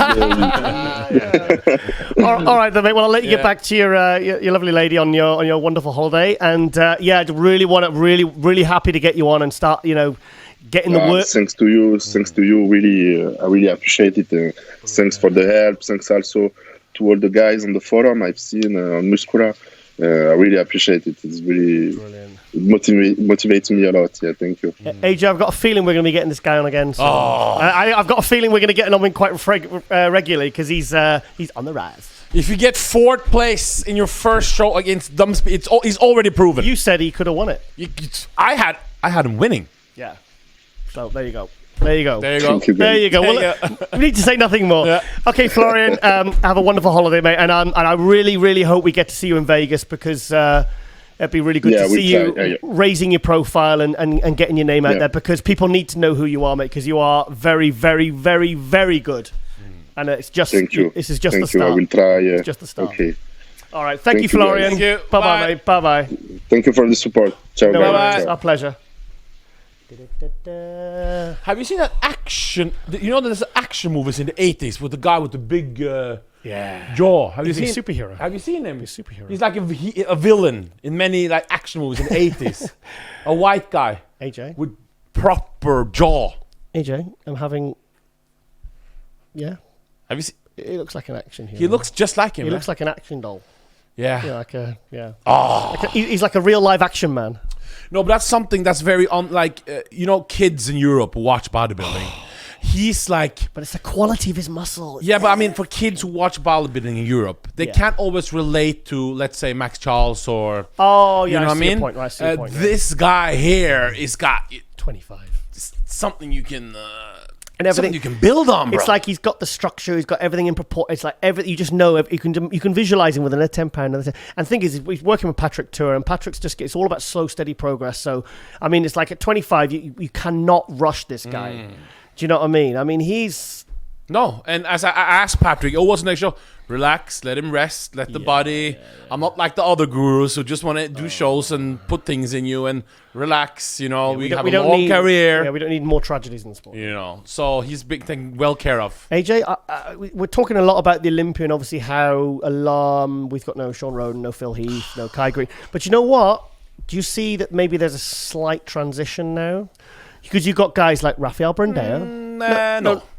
Okay, well, no, but there was always a shift with the new guys coming through. Because Brandao's got to win a show first, bro.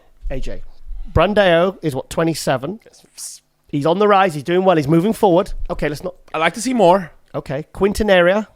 That's something to look out for. 24. Sibu Sisu. 10th place. Expected more, but he had a back surgery. So. Yeah, he had back surgery, and he's only literally turned pro last year because these guys aren't wasting any time. No. But I agree. my point is, these are guys at under 30 that are already getting good call-outs and getting good placings at shows. So what I'm saying is, in 3 to 5 years' time, guys like the names I've just mentioned could be filling up the top 6 at the Olympia. You know, you got Rowley's like mid-40s. You've got Sean Roden who's 44. You've got Dexter who's 50.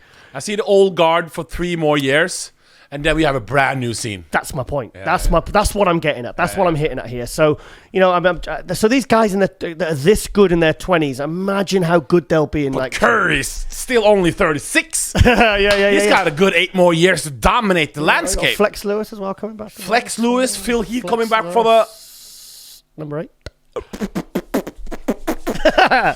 Right. Yeah. Okay. Well, yeah. I love getting the new guys on because they're already. The thing is, it gets a huge boost for them to get this kind of. When you reach out to them, I get a real buzz. I get a real sense of satisfaction knowing that this is going to make a big difference for them. Because companies are always looking for like these good young talents to sponsor. So to get someone like Florian on board, I mean, he said he's got a good sponsor anyway. Olymp, very good company. And also shout out to Ian Valeray, who's working with Patrick Tuor. Sorry, what's his last name? Who got his best ever play? Valia. Was that his best look? Well, we don't know because we haven't. Well, I thought the Olympia last year was pretty it impressive. was really good. But, was Matt working in for that Olympia? I think so. Yeah. Yeah. Okay. Yeah, Matt Jensen was. Yeah. Yeah. So yeah. Anyway. So yeah. Big thank you. That's from Florian Poirson. Say that, Chris. Say it in a proper French way, and you say it after him. Oh wait. Let's Chris do it first. Florian Poirson. Okay, how do you say it? It's not Swedish. No, but say that's his version. Poirson. Say how do you say it? I don't want to say it in a French accent. Yeah, you do it in Florian Poirson. Hello, I'm Florian Poirson. Better. Oh, that's very French. Wasn't it? Yeah, bonjour. That's very French. Okay, and yeah, buddy. And we are out.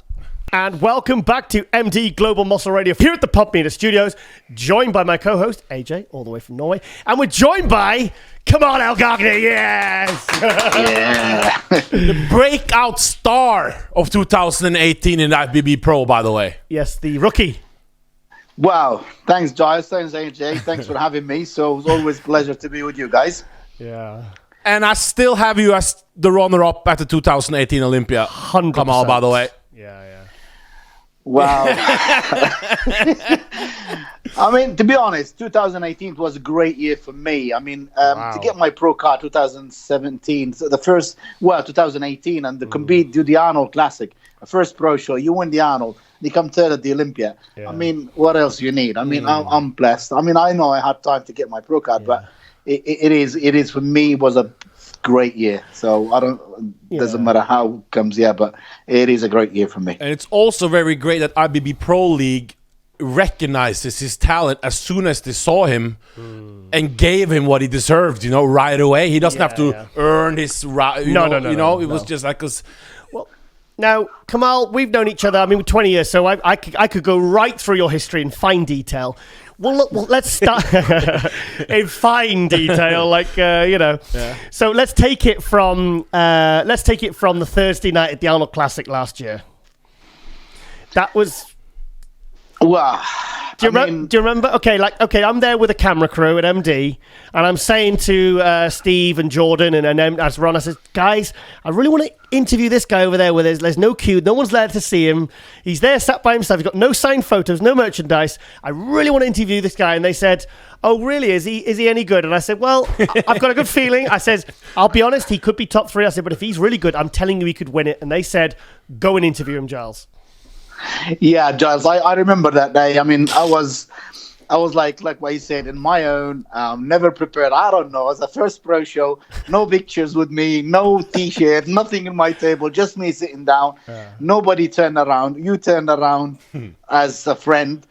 And it's like, in my head, I said, okay, guys, you don't know me, okay? But after the show or whatever, after the pre-session, you're going to know who I am. Yeah. And I'm ready for this, which is when he came and reviewed me with your guys there and said, are you sure, Giles? Are you sure what you're saying? Yeah. So he said, yeah. Well, he said, yeah, I'm sure what I'm talking about. You know me, whatever. So, and then after that, when we saw him at night, what's his name? Your friend, which is your... Rod Harris. Yeah. He said, wow. I never thought you were going to be right, Kamal, do you know what? Do you know what Steve Bleckman asked? He said, Giles, is he pro? Or is he not?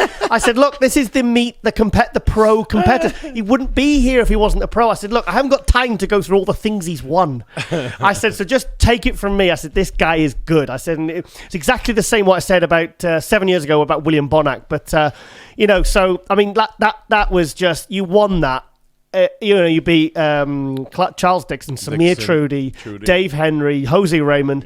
Yeah. You won the Arnold Classic 212, and I mean it's what can you say? It was just such an amazing. What was that like for you? It is to me. Even to be honest, Giles. Even now, what happened to me last year, I think. It is from all what I've been doing or whatever. It's like, I mean, you come to the top of the top. You win the Arnold, you come to the Olympia, like, which is a dream of all bodybuilders who want to be on that stage. And it did happen very quick. I mean, I didn't have to be like, do 3-4 qualifiers, whatever to qualify, just to do the Arnold Classic, to win it, qualify straight away, and do the Olympia. It is unbelievable. It's really like, it's unbelievable. It's a good year for me. I cannot even want more than that. Now, the last time I think I came over to your gym, it was your manager at your gym, Better Bodies in Northampton. Fantastic gym, really good. He invited me down. He said, look, we're having a bit of a welcoming home party because you couldn't travel back because you torn your calf, didn't you, a few days before the Olympia? Yes, Tell us about that. Tell us about that. Yeah, I mean, I arrived about 5 days before, which is normally with Chris, like, it's better to arrive better early before prep and all that. And the day I've arrived, the next day, so 1 a.m, Chris said, come to my room. So he's going to check me up. So I went there. I was going my posing routine with him, and my calf flipped. So I fell down on the floor. And I said to me, what's going on? I said, did you hear that? My calf is gone. He said, what's going on? To be honest, he said to me, I thought you had a heart attack. I said, no, it's my calf. And it's straight away. So he rang one of his guys, which is Derek. He's a physiotherapy massage or whatever. Yeah. He called him. He came straight away to me, to the room, and he checked it. And he knew there is a tear, but he didn't tell me. He said, no, just like a tight muscle should be okay. We will get you on that stage. So he took all that pressure on me because I was in tears. For me, I said, that's it. I was done. Really? I couldn't walk. For 2 days, I couldn't walk. So Chris is straight with the antibiotic and everything's giving me this tablets or whatever. I don't know what he's been giving me, but it's trying to keep the inflammation down. He doesn't want my legs to swell to cover with water retention. Because the whole leg could blur out. I've seen it where someone's arm that's happened with people's, and then the whole side of the body goes completely blurry. Oh yeah, I mean that's to be honest, after the Olympia, so the day after the Olympia, and I've told Chris, I said, Chris, do you got some of these tablets? Because I feel like my legs are swollen. He said to me, Kamal, I cannot give you anything anymore. I mean, if he said, you need to go and see a doctor, because if I give you any more, probably I will, I mean, your kidneys is not going to be taking what we've been giving you. Yeah, he said, that's it. We gave you, you've been on stage, you've done it.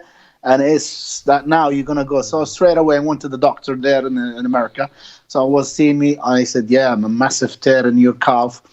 And so I've got the treatments done there and everything. So the doctors there, he said to me, like, there's no operation. We cannot operate it. Yeah. It will heal, but it's going to take some time. So it took about 2 months, to be honest, until it gets back not to normal.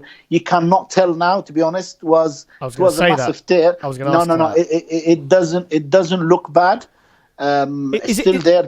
Kamal, is it the gastrocnemius on the inside, the diamond bit on the meaty part? It's the big meaty part. Yeah, okay. The one inside from the top. Yeah, not like the bottom, right from the top. Oh, right. Okay. Just a little small size. So if I flex it, I put my legs right back when I'm doing like double biceps or whatever, you cannot see it. Okay. But if I twist it at the side, you can see a little bit of tear, which is maybe gives me an extra condition. Which is more striation. Go tell the other one. Yeah, so, but it is. I've been lucky, so it's not bad. It didn't go the bad way. Yeah. So the reason I was actually at that gym was because it was obviously you couldn't fly, could you? Couldn't come back. No, I couldn't. I had to stay. Yeah, the doctor told me, you have to stay. You cannot fly because it's bad. It swelled like mad. I couldn't walk after that. Yeah. They gave me like special boots, whatever plastic. I have to walk with them, and I had to keep. It is. I stayed there about 2 weeks. Yeah, because so I was at the welcome home party at the gym. The gym was absolutely packed. The local radio were there. Yeah, they was doing interviews, and then we had a little talk afterwards, and they were talking about, because obviously you just took 3rd place at the Olympia. Everyone had you second. 98% of the fans had you second. And then you said, right, Giles, it's on for next year. I am starting my Olympia prep in January. How are you feeling now? Because I've been obviously keeping up with the progress on your pictures on Instagram and Facebook. And I mean, mate, you're looking really good. So how has that prep gone this year? Well, I haven't put any pictures. My last picture I put 4 weeks ago. Yeah. So no picture. You're not going to see nothing till the Olympia. Nothing you're going to be. Well, we'll get to see when we come down. So, I've been sending you some picture in the private before, like that. I'll send you. I won't post them. But I want nothing on the media. Yeah. But to be honest, Giles, I look a lot much better. If you see my picture last year, this time, and this year, it's a big difference. There's more details, more roundness, thickness. So I think I improved. I think they're going to see some different improvement. Because this is the first time there's no open championship. Yes, of course. And there's no 212 champion in each class. So that means no defending champ. So this...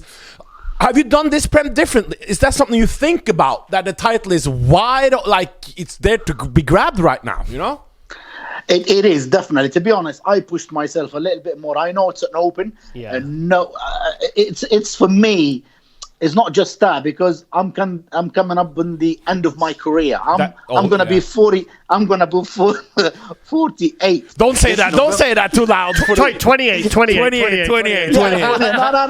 No, I'm proud. You've been competing 28 years.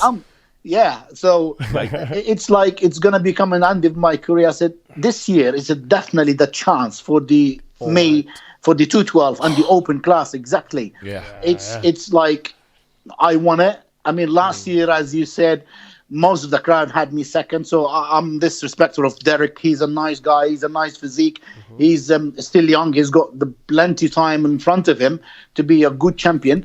But as you see the pictures and you see on stage and that, it shows. But anyway, I was happy with my whatever, third or whatever. Yeah, but this year, I mean, I know he worked hard. He knows what the condition and the level I brought last year. Yes. So everybody's working onto that level, and I know that.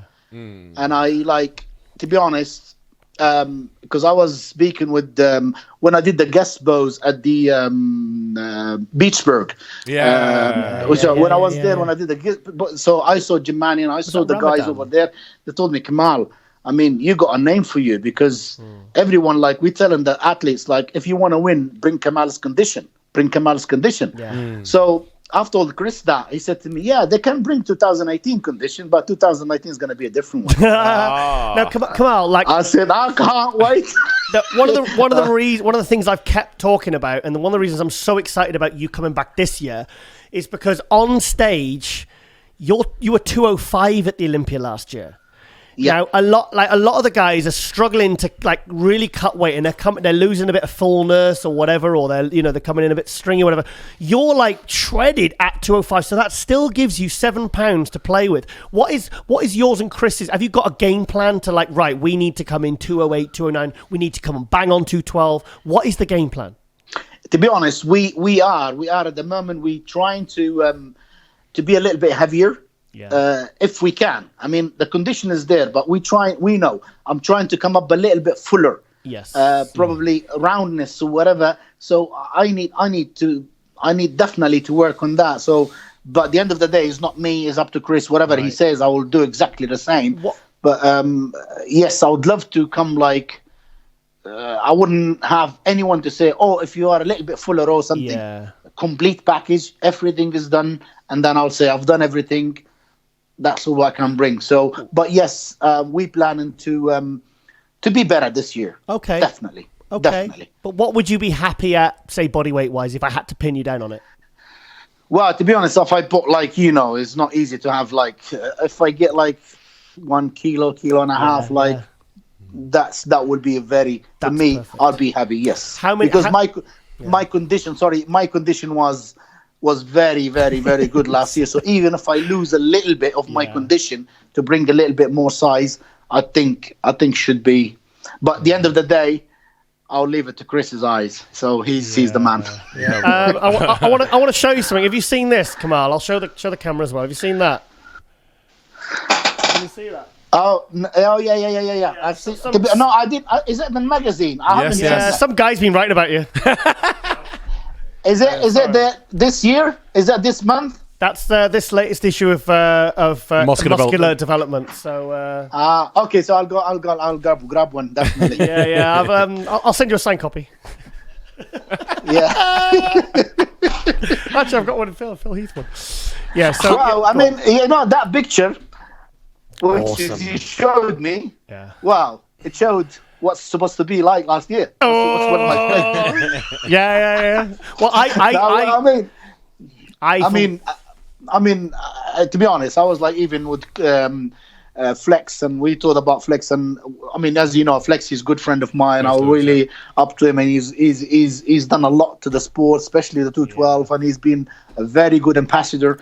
And I believe what he says. And he told me straight away after the Olympia, he said, Kamal, you did beat me in some poses, definitely, and 100%. And he said, you know what I mean, but you definitely... I don't know. Which poses would that be? Which poses did you take him out? Come on, tell us. Well, I mean... Not when it was close then. Which poses was close, in your opinion? I mean, I would say... the side poses, the abs. Well, look at Charles. What's wrong?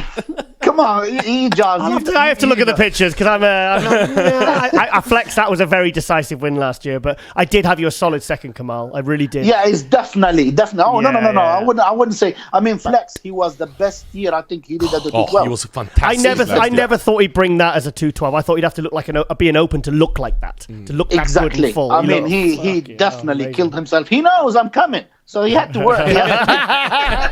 Actually, Kamal, I want to ask AJ a question now.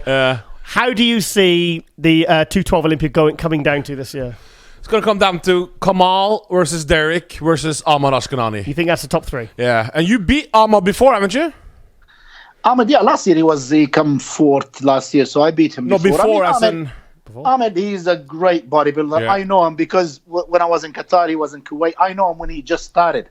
He was like 65 kilos, and he's nothing. That guy, incredible. He did unbelievable to his physique. I mean, he deserves a lot more than that. I mean, because what he did a lot of hard work to reach what he reached. To be honest, I really appreciate what he's been doing. I really give him 100%.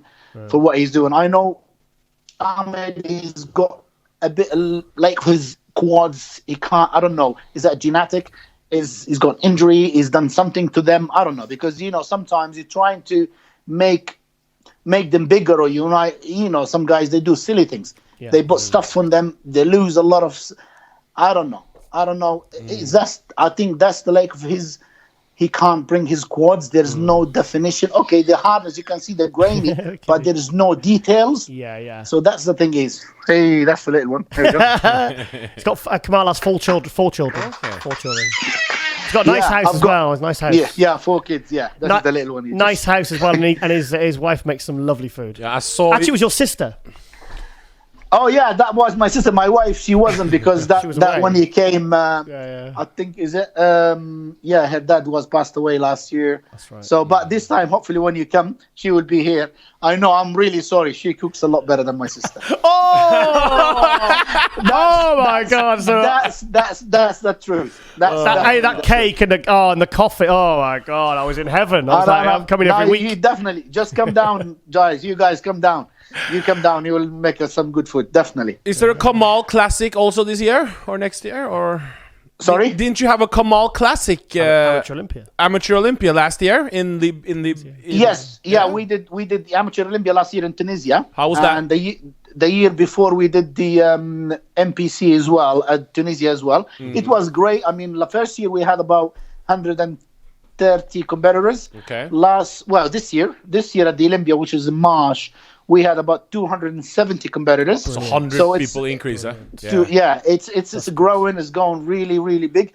I was aiming to have it in Libya, but at the moment Libya is still the fight, the problems, that. Yeah. And I mean, if we have it in Libya, it would be a lot much better, because we can get some sponsors from actually the government. Yeah. Over there, it's got something different. You could get the sponsor from the government. There is prize money. There is like. We used to do like an amateur show in Libya, like after the revolution, we did about 3 years in a row. The prize, the first prize as an amateur show is $10,000 cash. Oh, that's proper. Yeah. Not like today where you get just a pat on the back in a car. I'm getting my trunks on. And to be honest, the winner will get 10,000. Second will get 8,000. Not half. Wow. And then the 10th will get $1,000. And not just that. The tickets paid, like we treat them as a professional, like invitation. The tickets was flight tickets paid, the hotel is paid, everything is paid. Everything. When did you leave? When did you leave Libya, by the way? What year? 94. Was that before Gaddafi? Yeah, of course, 94. No, I started training. It was 93, and was my first competition was 94, which is the Libyan Championship, which is of course I won my first show as well. Of course. Yeah. Wow. Okay. Yeah, I was like 70 kg. So I won my class, and then I said, Libya is very small. Bodybuilding is nothing. There is no good gyms, nothing. So I said, I like Norway. Yeah. That's my life. Now I'm gonna move. To be honest, I left Libya even without my family agreed that I wanna leave. So without my dad was very upset. But now he's very proud of me. So I was like, just took my bag and I just left. I went to Malta, stayed to Malta for a few years, and then I moved here to England. Yeah. So how are your business doing? How's the gyms doing? Because you've got 2 gyms, haven't you? One in... Yeah, in Libya, what the gyms are doing, even like with this war and all the problems and that, still doing well. We kept going. So they're still doing well. The one here in England is not bad. Like our gym here in England is like a hardcore gym. Yeah, it's great. And when you get these old cheap gyms, the pump gym and the pure gym and whatever, the cheap ones, they do affect a little bit. But we still have our main customers. We still pay the bills and we're still making a little bit. So I still got my place to train, which is I've got all the gym, all the equipment, what I needed. So as you see, it's more even like it's a private gym for me. If I see a machine I want, I buy it, just bring it to the gym. Yeah. So it's for me, it is good. And to be honest, sometimes I think, is it worth it now to keep it more or not? But when you see the lads, which is the love of that gym, I'm keeping that gym for these lads. To be honest, I feel sometimes like, oh God, if I move, these lads, they're gonna be upset or whatever. But we're still doing good. I'm happy with it, so it's fine. Yeah, it's good. Kamal, let's do some predictions now. Yeah. Open and 212 Olympia, who's winning? 212 Olympia. Who's winning the 212 and who's winning the Open Olympia this year? 212 Olympia this year. To be honest, disrespect of all these lads last year, they didn't qualify. Yeah. Because as you see, the physique, they're all good. But the thing is, they haven't brought the full condition. Yeah. They have a lovely physiques.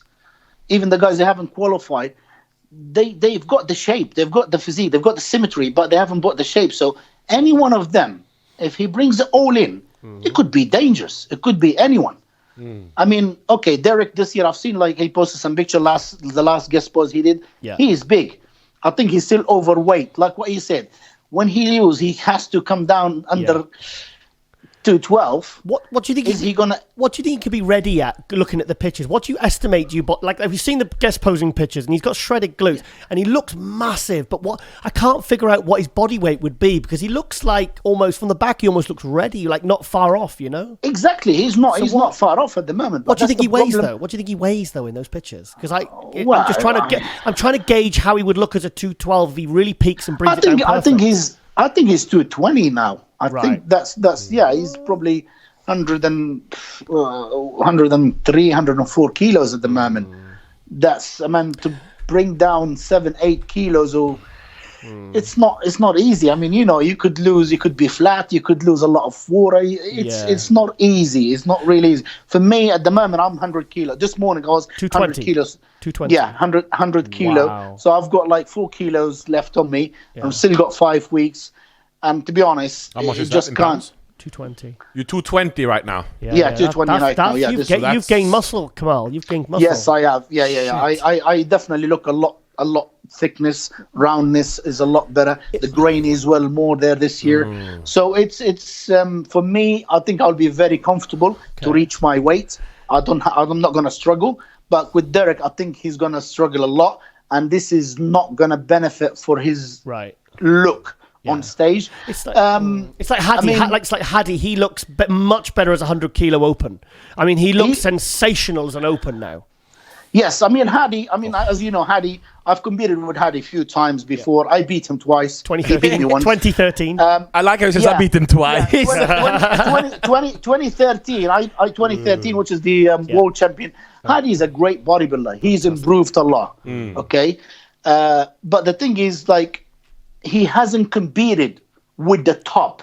When you compete at the Olympia stage with the top guys, and then that's it. You with the top guys. You should. Yeah. And then, yes, if he wins, that means he is the best. Yeah. But now the way they're talking about Hadi, let him compete. Yeah. Let him. I'd love to compete with him because when we used to compete as an amateur, yes, I was competing 85. He has to drop his weight down.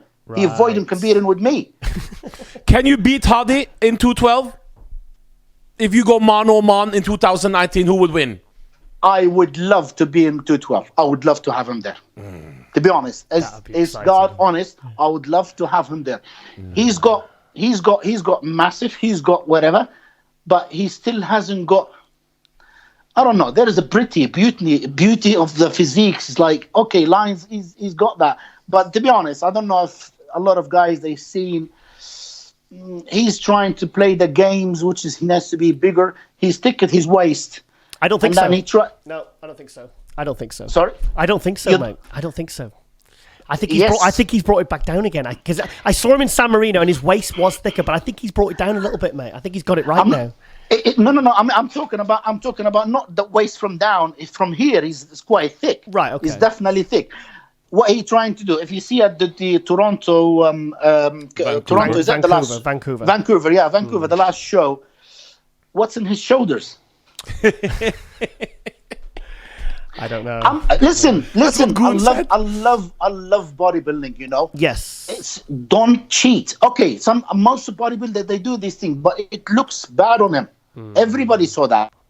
So he wants to get these things to be wider at the top to cover what he's got in his midsection.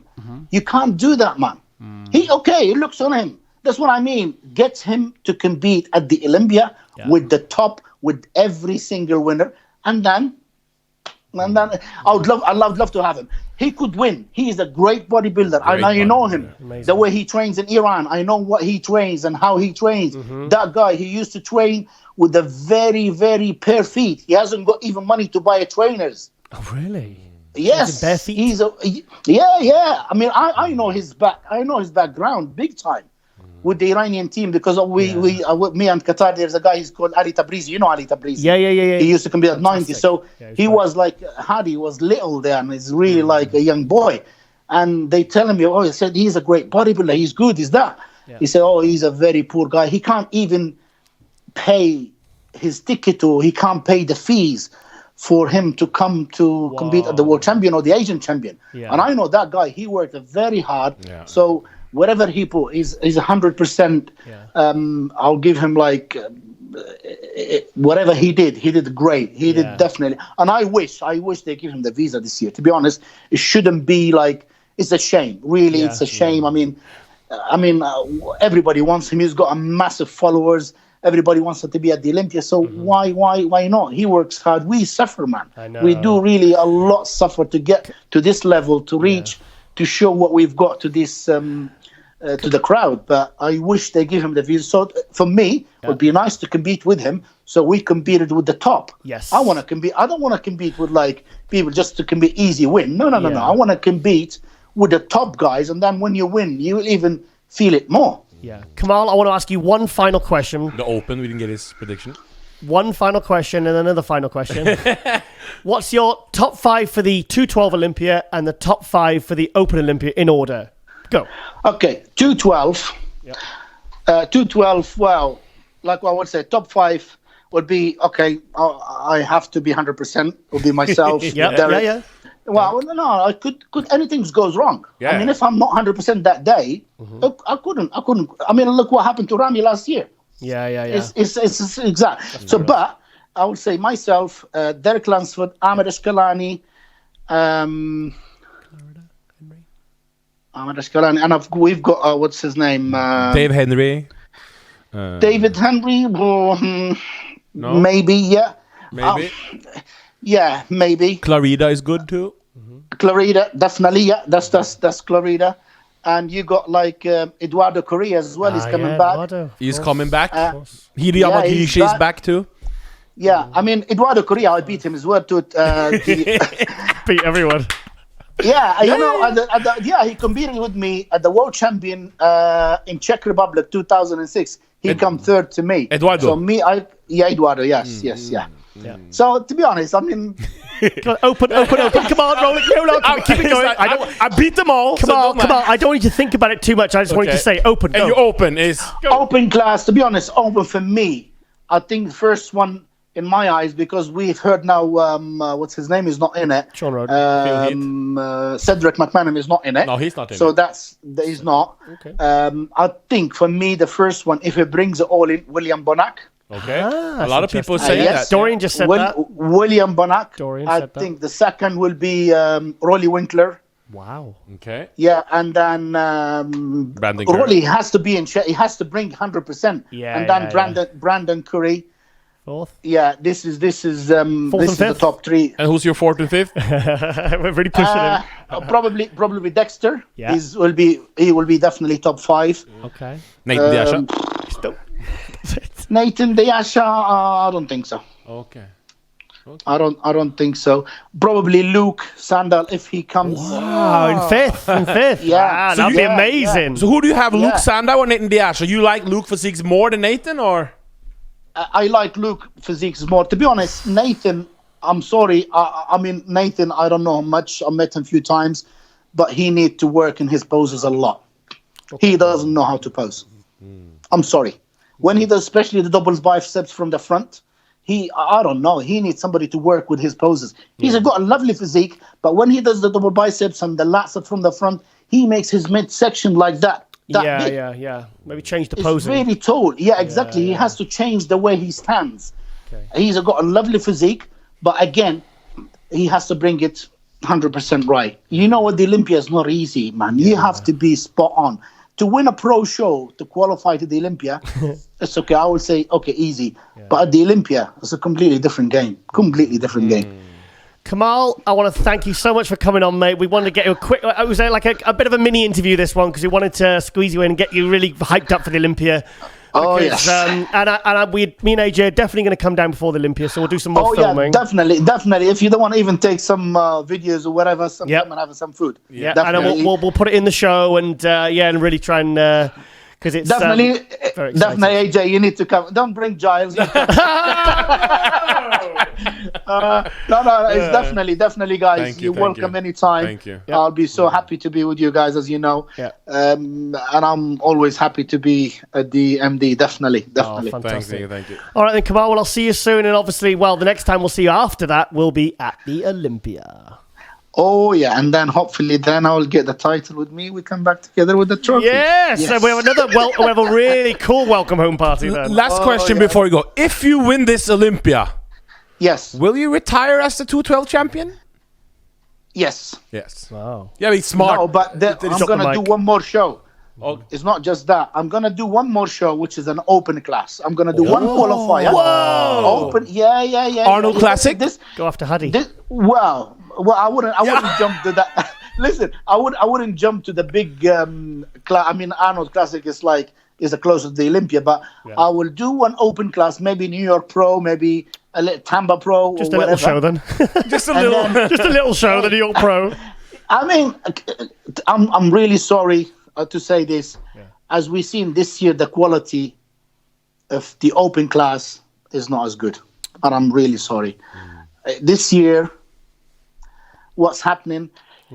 Come on, guys! You see, we've seen Tampa, we've seen New York Pro, we've seen what they call it, the Toronto. Yeah. Is that a good level? It's not like it was before, no? No.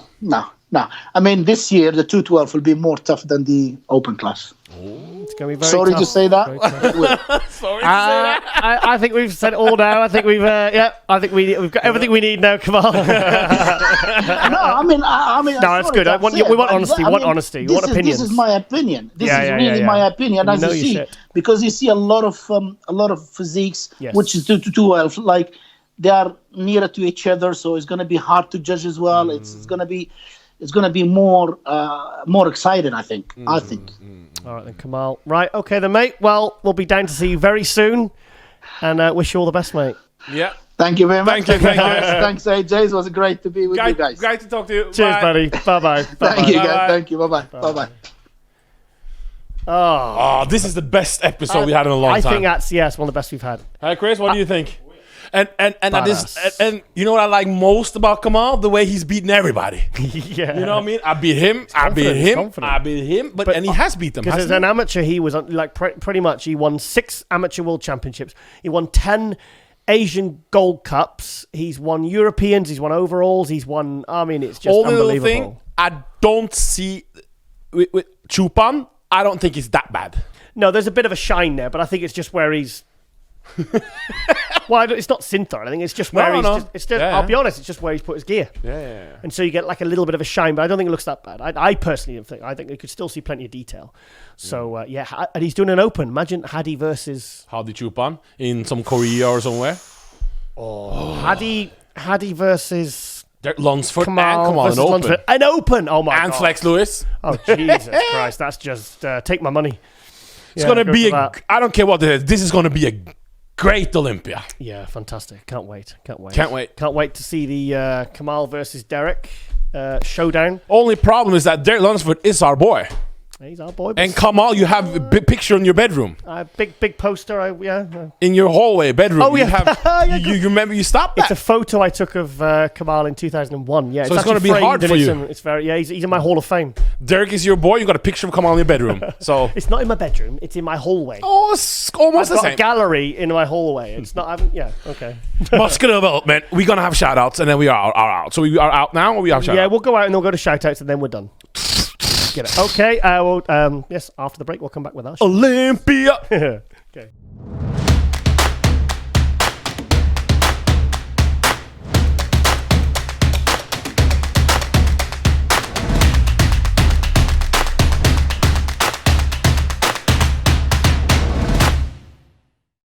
Okay, guys, I wanted to get some, with it being 3 weeks out from the Olympia, I wanted to get some predictions. Yes. From Patrick Tuor. Patrick Tuor from Switzerland.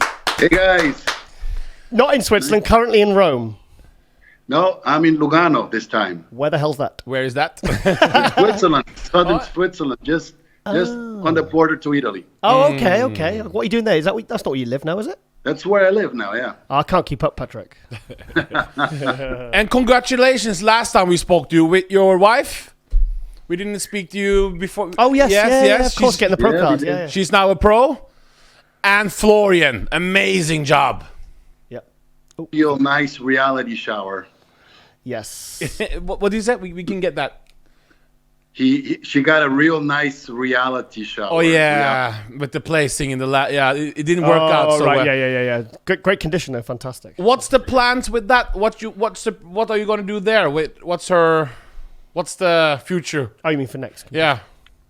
Well, she obviously needs more muscle mass. Mm-hmm. As you can see lately in the women's physique division, they've gone with the more muscular type physique. Mm-hmm. Or anyway, it's more of a trend. So she's on the smaller side of things, so she just needs more muscle. Okay. All right then, Patrick. Well, obviously we're 3 weeks out for the Olympia, mate, and things are hotting up. Now it's been a very turbulent that's the word I can use. What's the word? I can't even think about it. Drama, a lot of drama. No, I don't want to use the word drama. It's been event-filled this year. Been a lot of big changes, a lot of unexpected things happening in obviously in the category, but let's go through your top 10 Olympia placings and why.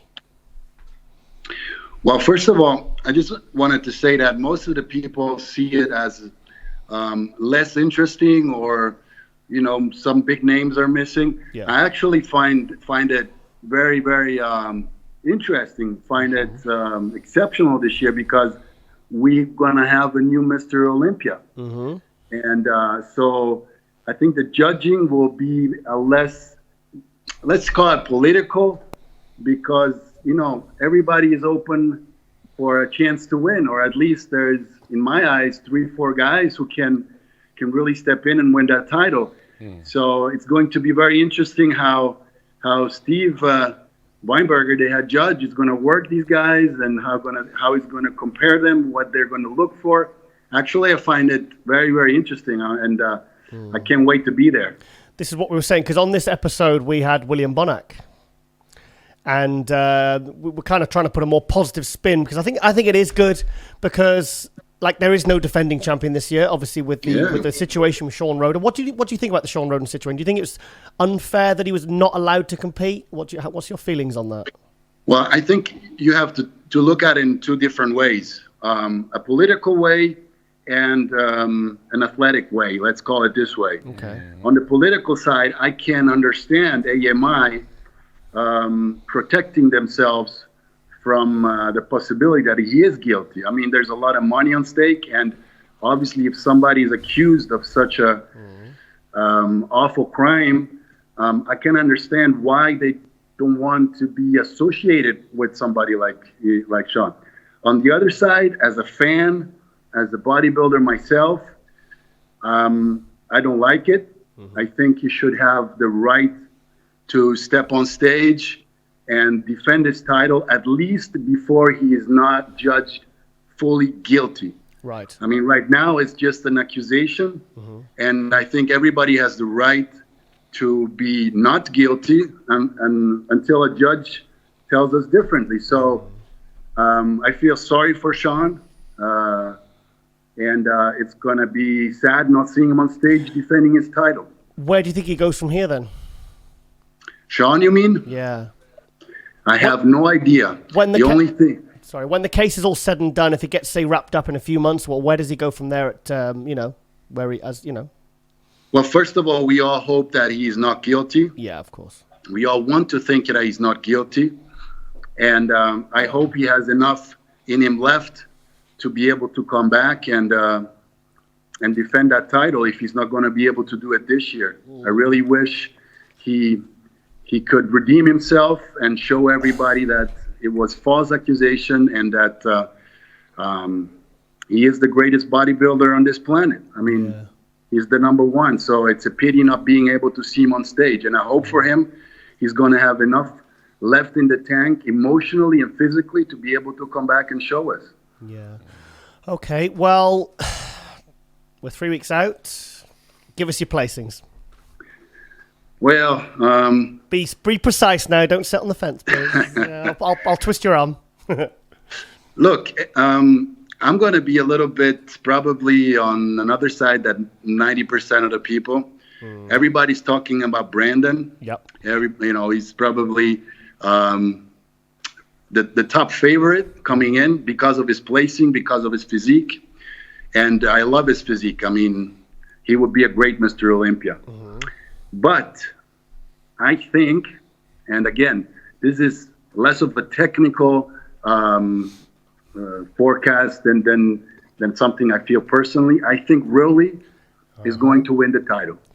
Based on what? Okay, based on the fact that he is smelling blood. Yeah. And knowing Rolly, he needs something really big to challenge him, to put his A game on. He needs really to smell that blood and to be extremely motivated. I mean, he's been on the circuit so long.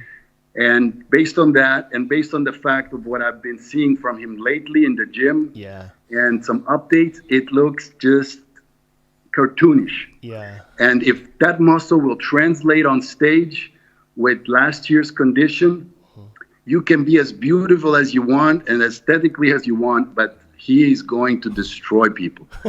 I mean, if he brings that muscle mass with the condition he can, it's just going to look freakish. The main reason why I think Rolly could be a factor, I put it in my MD Global Muscle Buzz column a couple of months ago, and I said the one thing you don't want is a pissed off Rolly Winkler.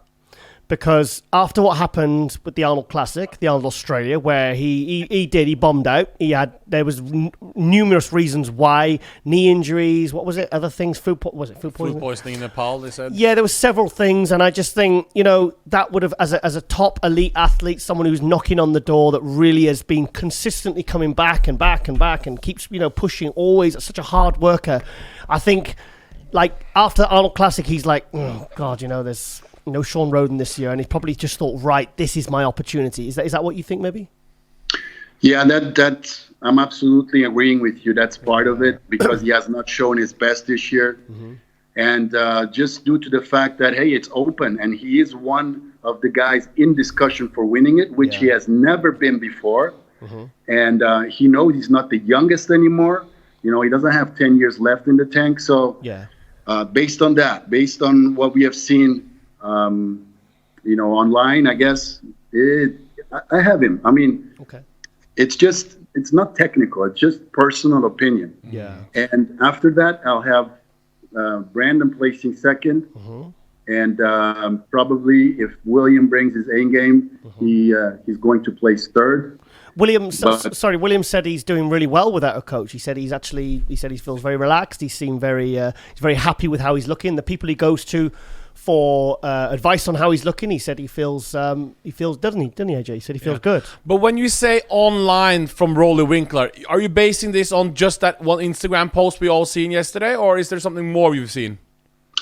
Well, it's also based on that, but it's based on people that I know that have seen him in the gym, who are in the same gym as him, and people I respect and I can count on their objective opinion. And they're all saying it's just out of this world what they're seeing right now. So based on that and based on just imagining what that could translate if everything goes right.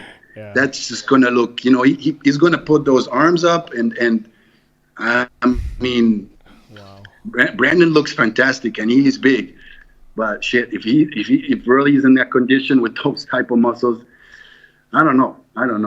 See, Rolly's a bit of a wild card because he's either going to be like first or second or fifth or sixth. Do you agree? Or? Yeah. So fourth place. Now it gets more tricky.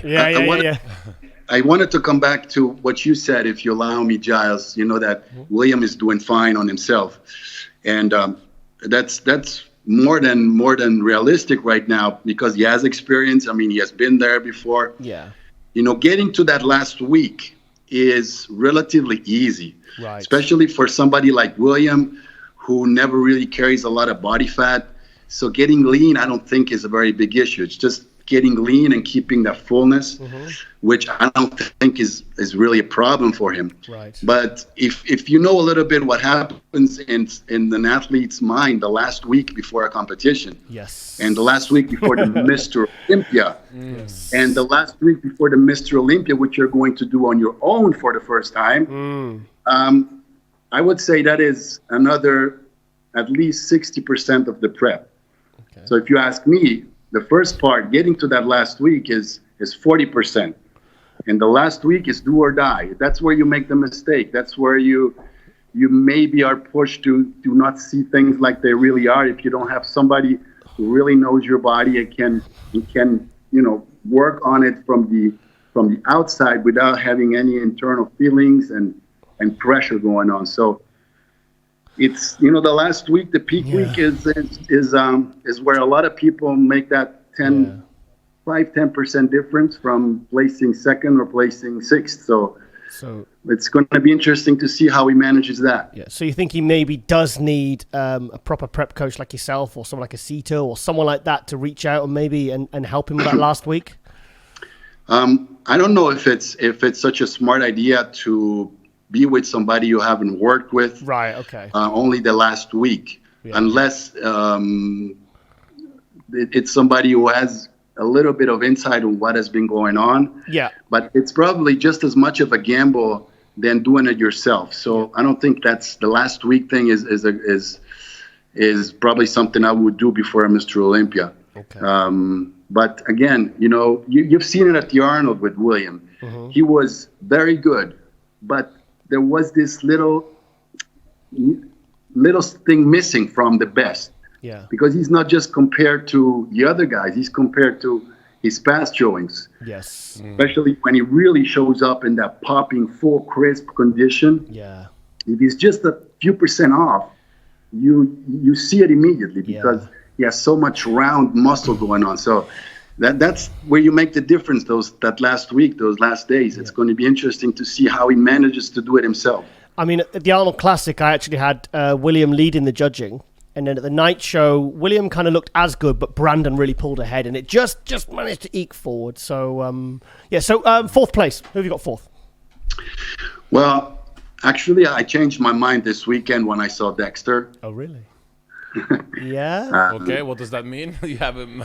Well, I know for a fact that Dexter wasn't 100%. No, far from it. Yeah.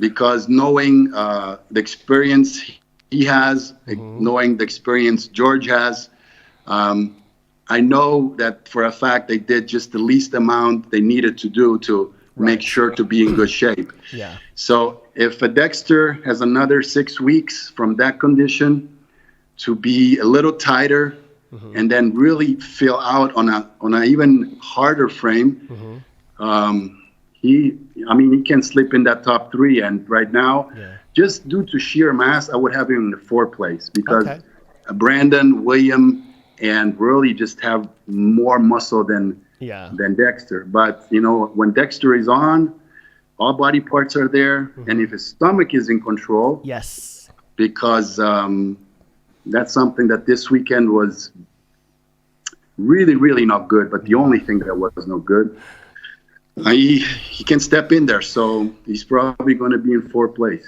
I mean, with Dexter, it's the stomach and the legs, but the legs look good. They look like they've regained. They look like they've come back to their former glory because they were starting to decline a little bit last year, I felt, and I think you felt as well, But the stomach, so if you can get that stomach, okay. Fifth place? With fifth place, everything is pretty much take a stab. Possible. But again, from this past weekend, maybe more than, again, a technical opinion, I would give you a personal. What I would like to see is Luke Sandow. Oh, wow. Okay, cool. He wasn't 100% in condition this weekend. Yeah. I had the feeling, again, I saw it on a screen, so I wasn't there, and it doesn't translate most of the time like it really is. But I had the feeling he's a little overcarbed. Right. He faded. I mean, he came out, it was pretty crisp, and then as the competition went on, I didn't see him get tighter. I saw him get a little softer. That's what the impression that I had, especially from the back.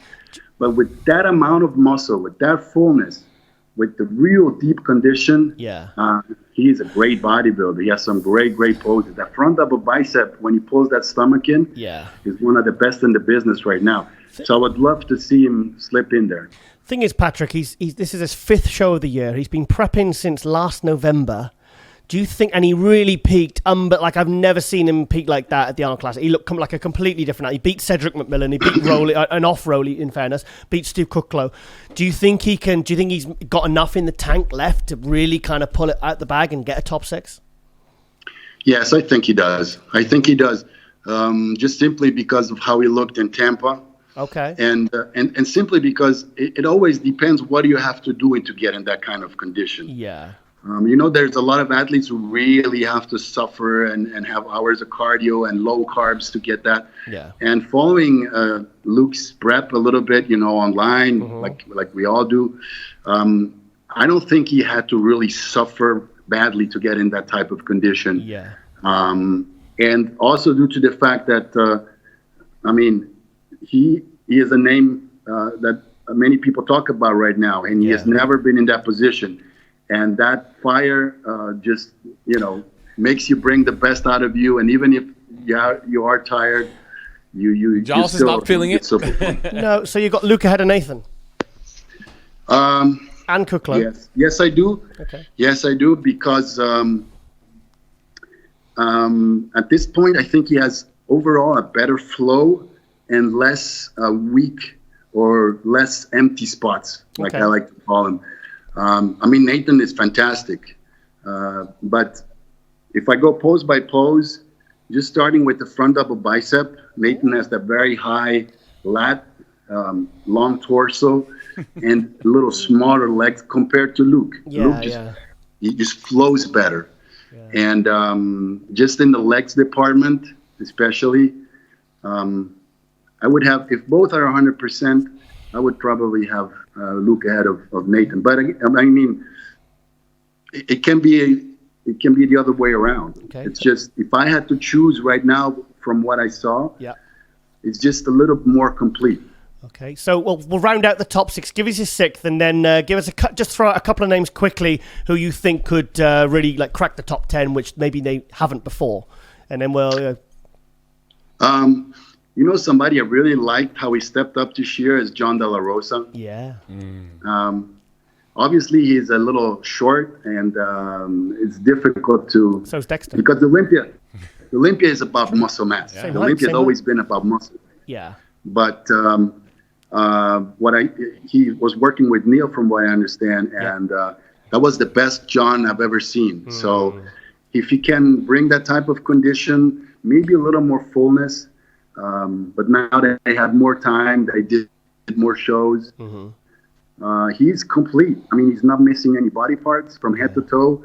He has that, the most important poses are front double bicep and back double bicep. Yeah. Let's say it the way it is. Yeah. And in those poses, when John is on, he looks fantastic. That's true.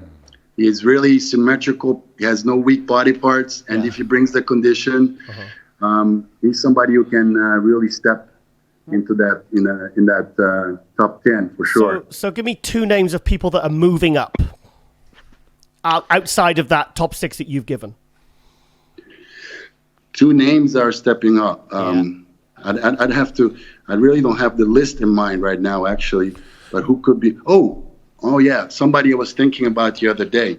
Somebody's physique I love is Steve Kucklow. Oh, Steve Kucklow. Okay, yeah.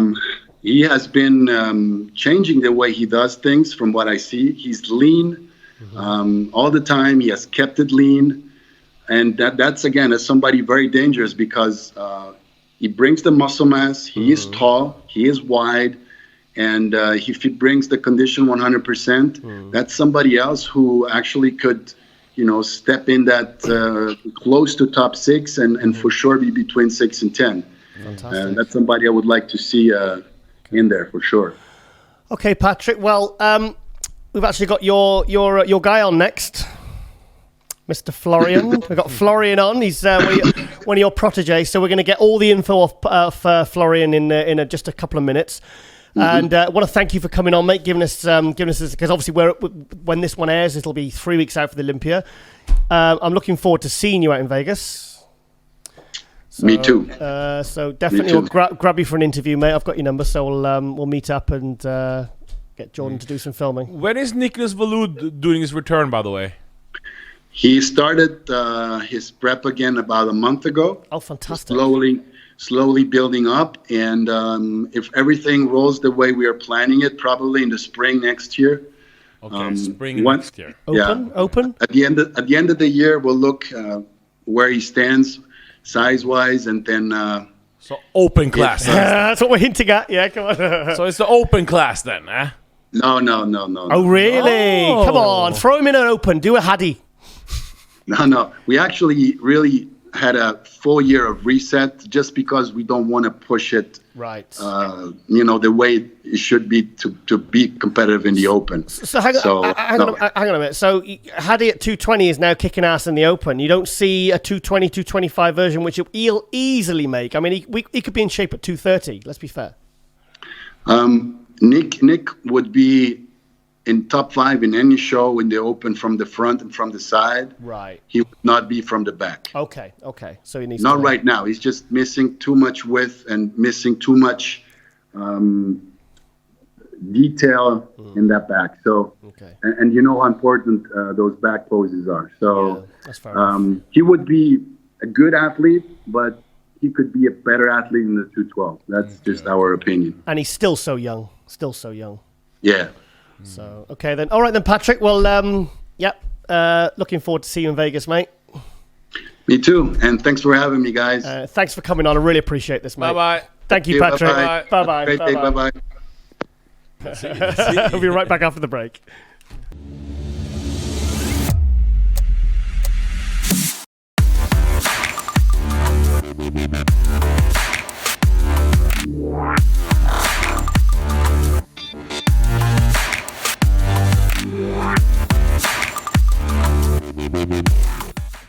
Okay, guys, it's shout out time on Global Muscle Radio. Who you got first, AJ? My first shout out is.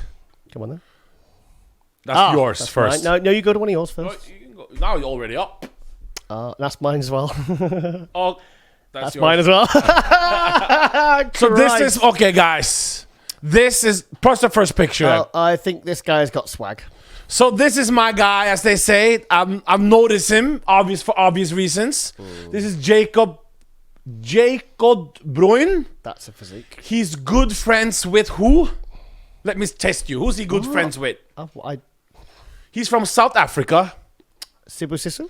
Come on. Arnold Vosloo. Can you see? That's Arnold Vosloo. Do you know what? As soon as he came up, I thought, you like your Vosloo pouty men, don't you? Yeah. So Jacob has now, I've done some like voodoo tricks on him. He's going to the IBB Pro League. Oh, okay. So what category? He used to be a Muscle Mania winner. I was going to say he looks like one of the... Go to his pictures. Muscle Mania type.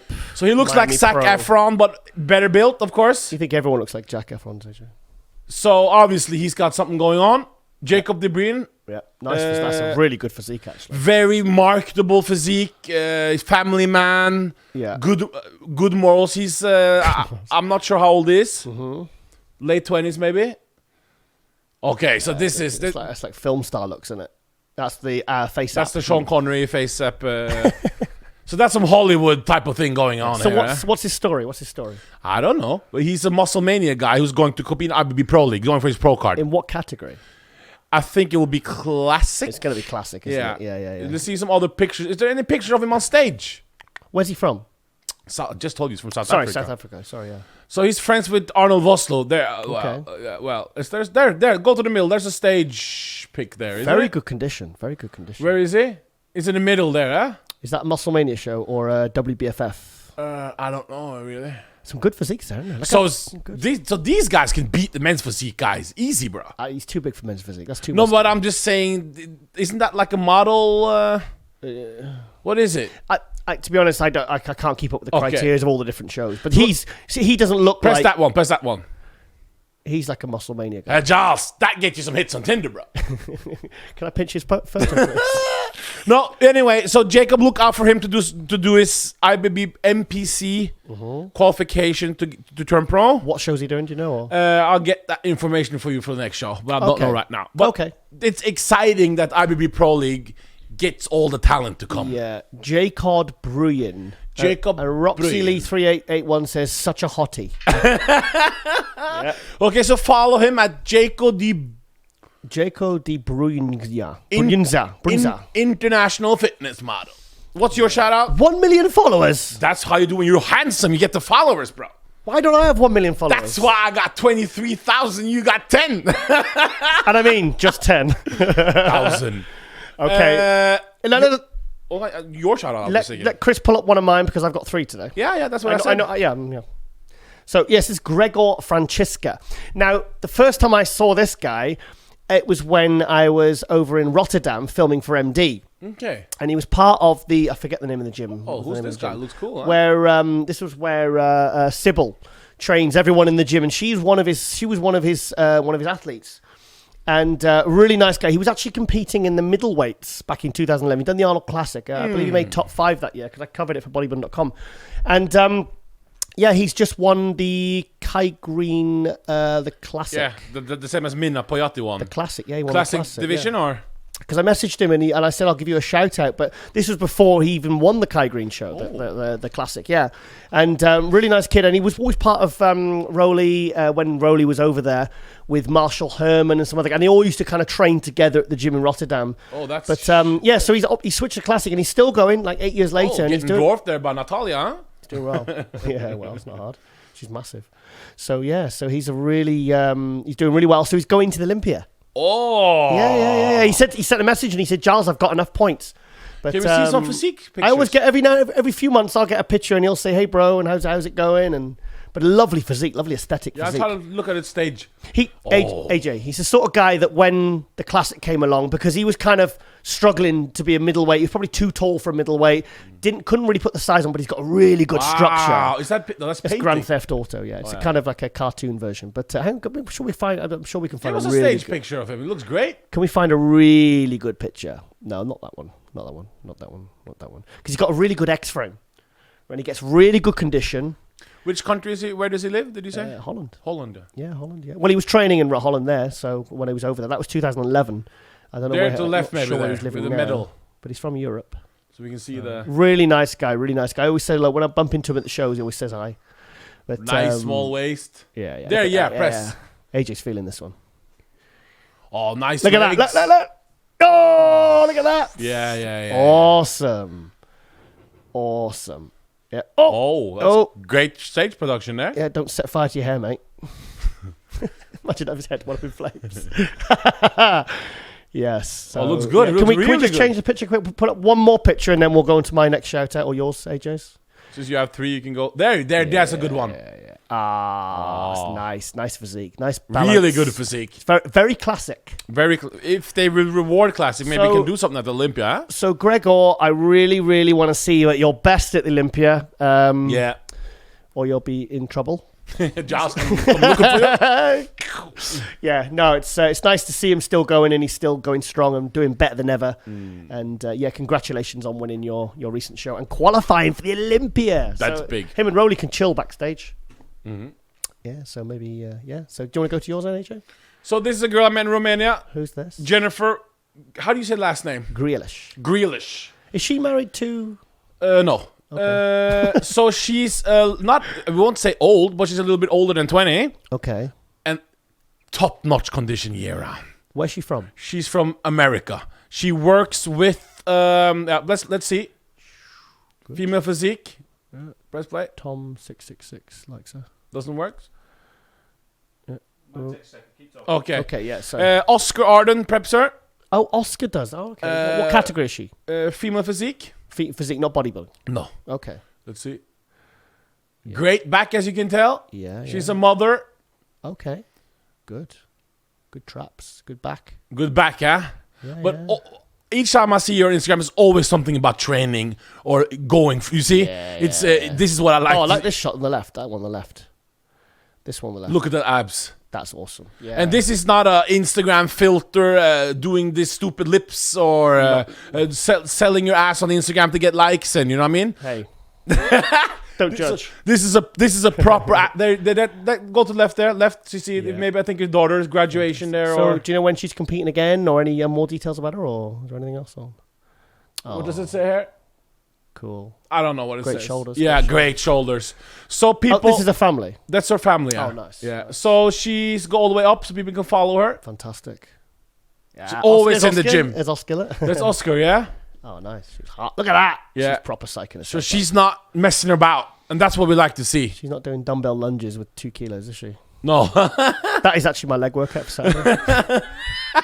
Go all the way up. People can follow her. So follow her at Chris. How do you pronounce it? Jennifer Grealish. Women's Physique IFBB Pro, sponsored by Hampton's Gym. Proud mother of 2 teenage girls. Meal prepping. So we will try to make her do Romania Pro. And she's followed by Juliana Milican, who's and myself.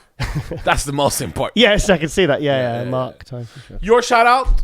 Okay, do you want to put? Oh, so this is Sal's. This is Salwa Abed Al Aziz. We call her Sal's.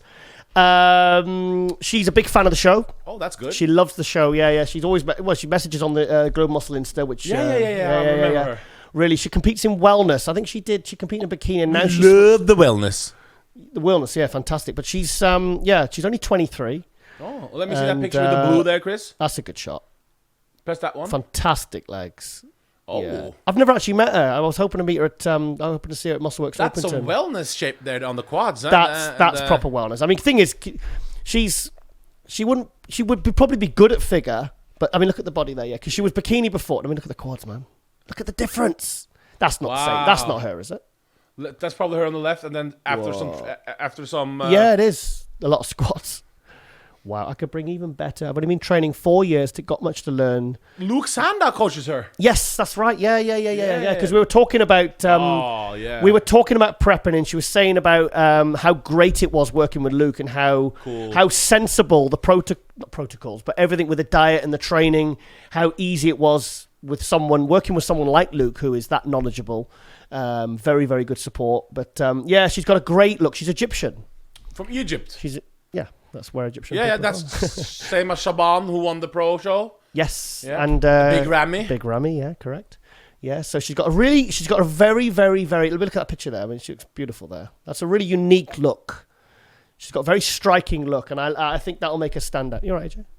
What? You just no. Sorry, I was what you're doing. What's this?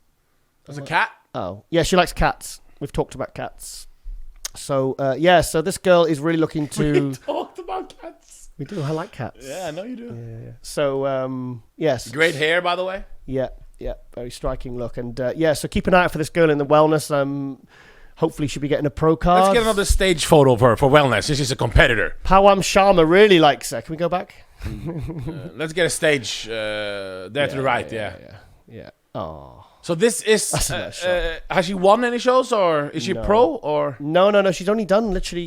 She did one of the two bros earlier this year. I think I said hello to her You saw her, yeah. Because I've never actually met her, but we speak she on. Seems very nice. Yeah, we've messaged back and forth because she always comments on our intros and stuff. So yeah, and it's nice to when you've got competitors that watch the show and support the show and comment and like and stuff like that. I appreciate it. So and the thing is, she's only 23 and she's doing so well. So.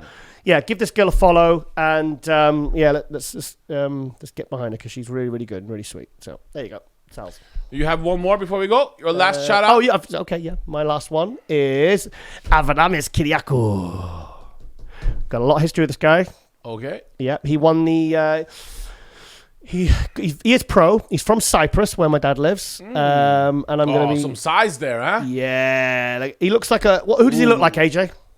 Like Van Diesel. Yes. But on the juice. I mean... Van Diesel? Is that like... No, it's his brother, Vin Diesel. Yeah. Oh, look at this. Yeah. He's 212. He competed in Romania. You did? Yeah, he competed in Romania. Which place did he get? That place there? I don't think he did too well, but he did 12th. But Patrick... I hooked him up with Patrick Tuor. Okay. So they've been...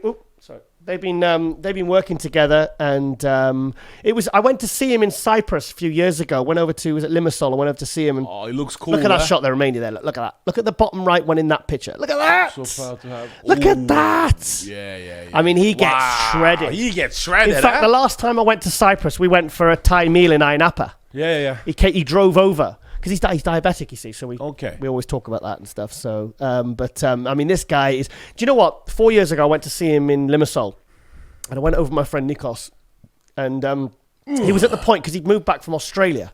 He was working with Dennis James for a little while, and I think he believed George Farrer as well. But he was at the point where he was ready to give up. He was ready to call it a day. How old is he, or young is he? I don't know. But he said... I kind of encouraged him, motivated him well, and I put him in my flex column actually at the time. So, and then he came back. He got his pro card. I think it was one of the Amateur Olympias, and now he's competing as a 212. A good shot. But he's kind of like he struggles to make 212, but maybe he's not quite big enough for an open. So maybe we'd love to see Avramis in an open show. So, and also Avramis, I'm probably going to be coming out to Cyprus soon. So you need to take me out. He's telling you, you need. No. Yeah. Well, that's our shout out for. You want to talk more? No, that's it. Yeah, sorry, that's Avramis. Yeah, so keep an eye out for this guy, because I'll be finding out soon in a couple of weeks over a couple of Uzos where a nice meze when his next show is, because I really want to see this guy fulfill his potential. So so that is it. That is our shout outs for episode 33. And we out. And we are out.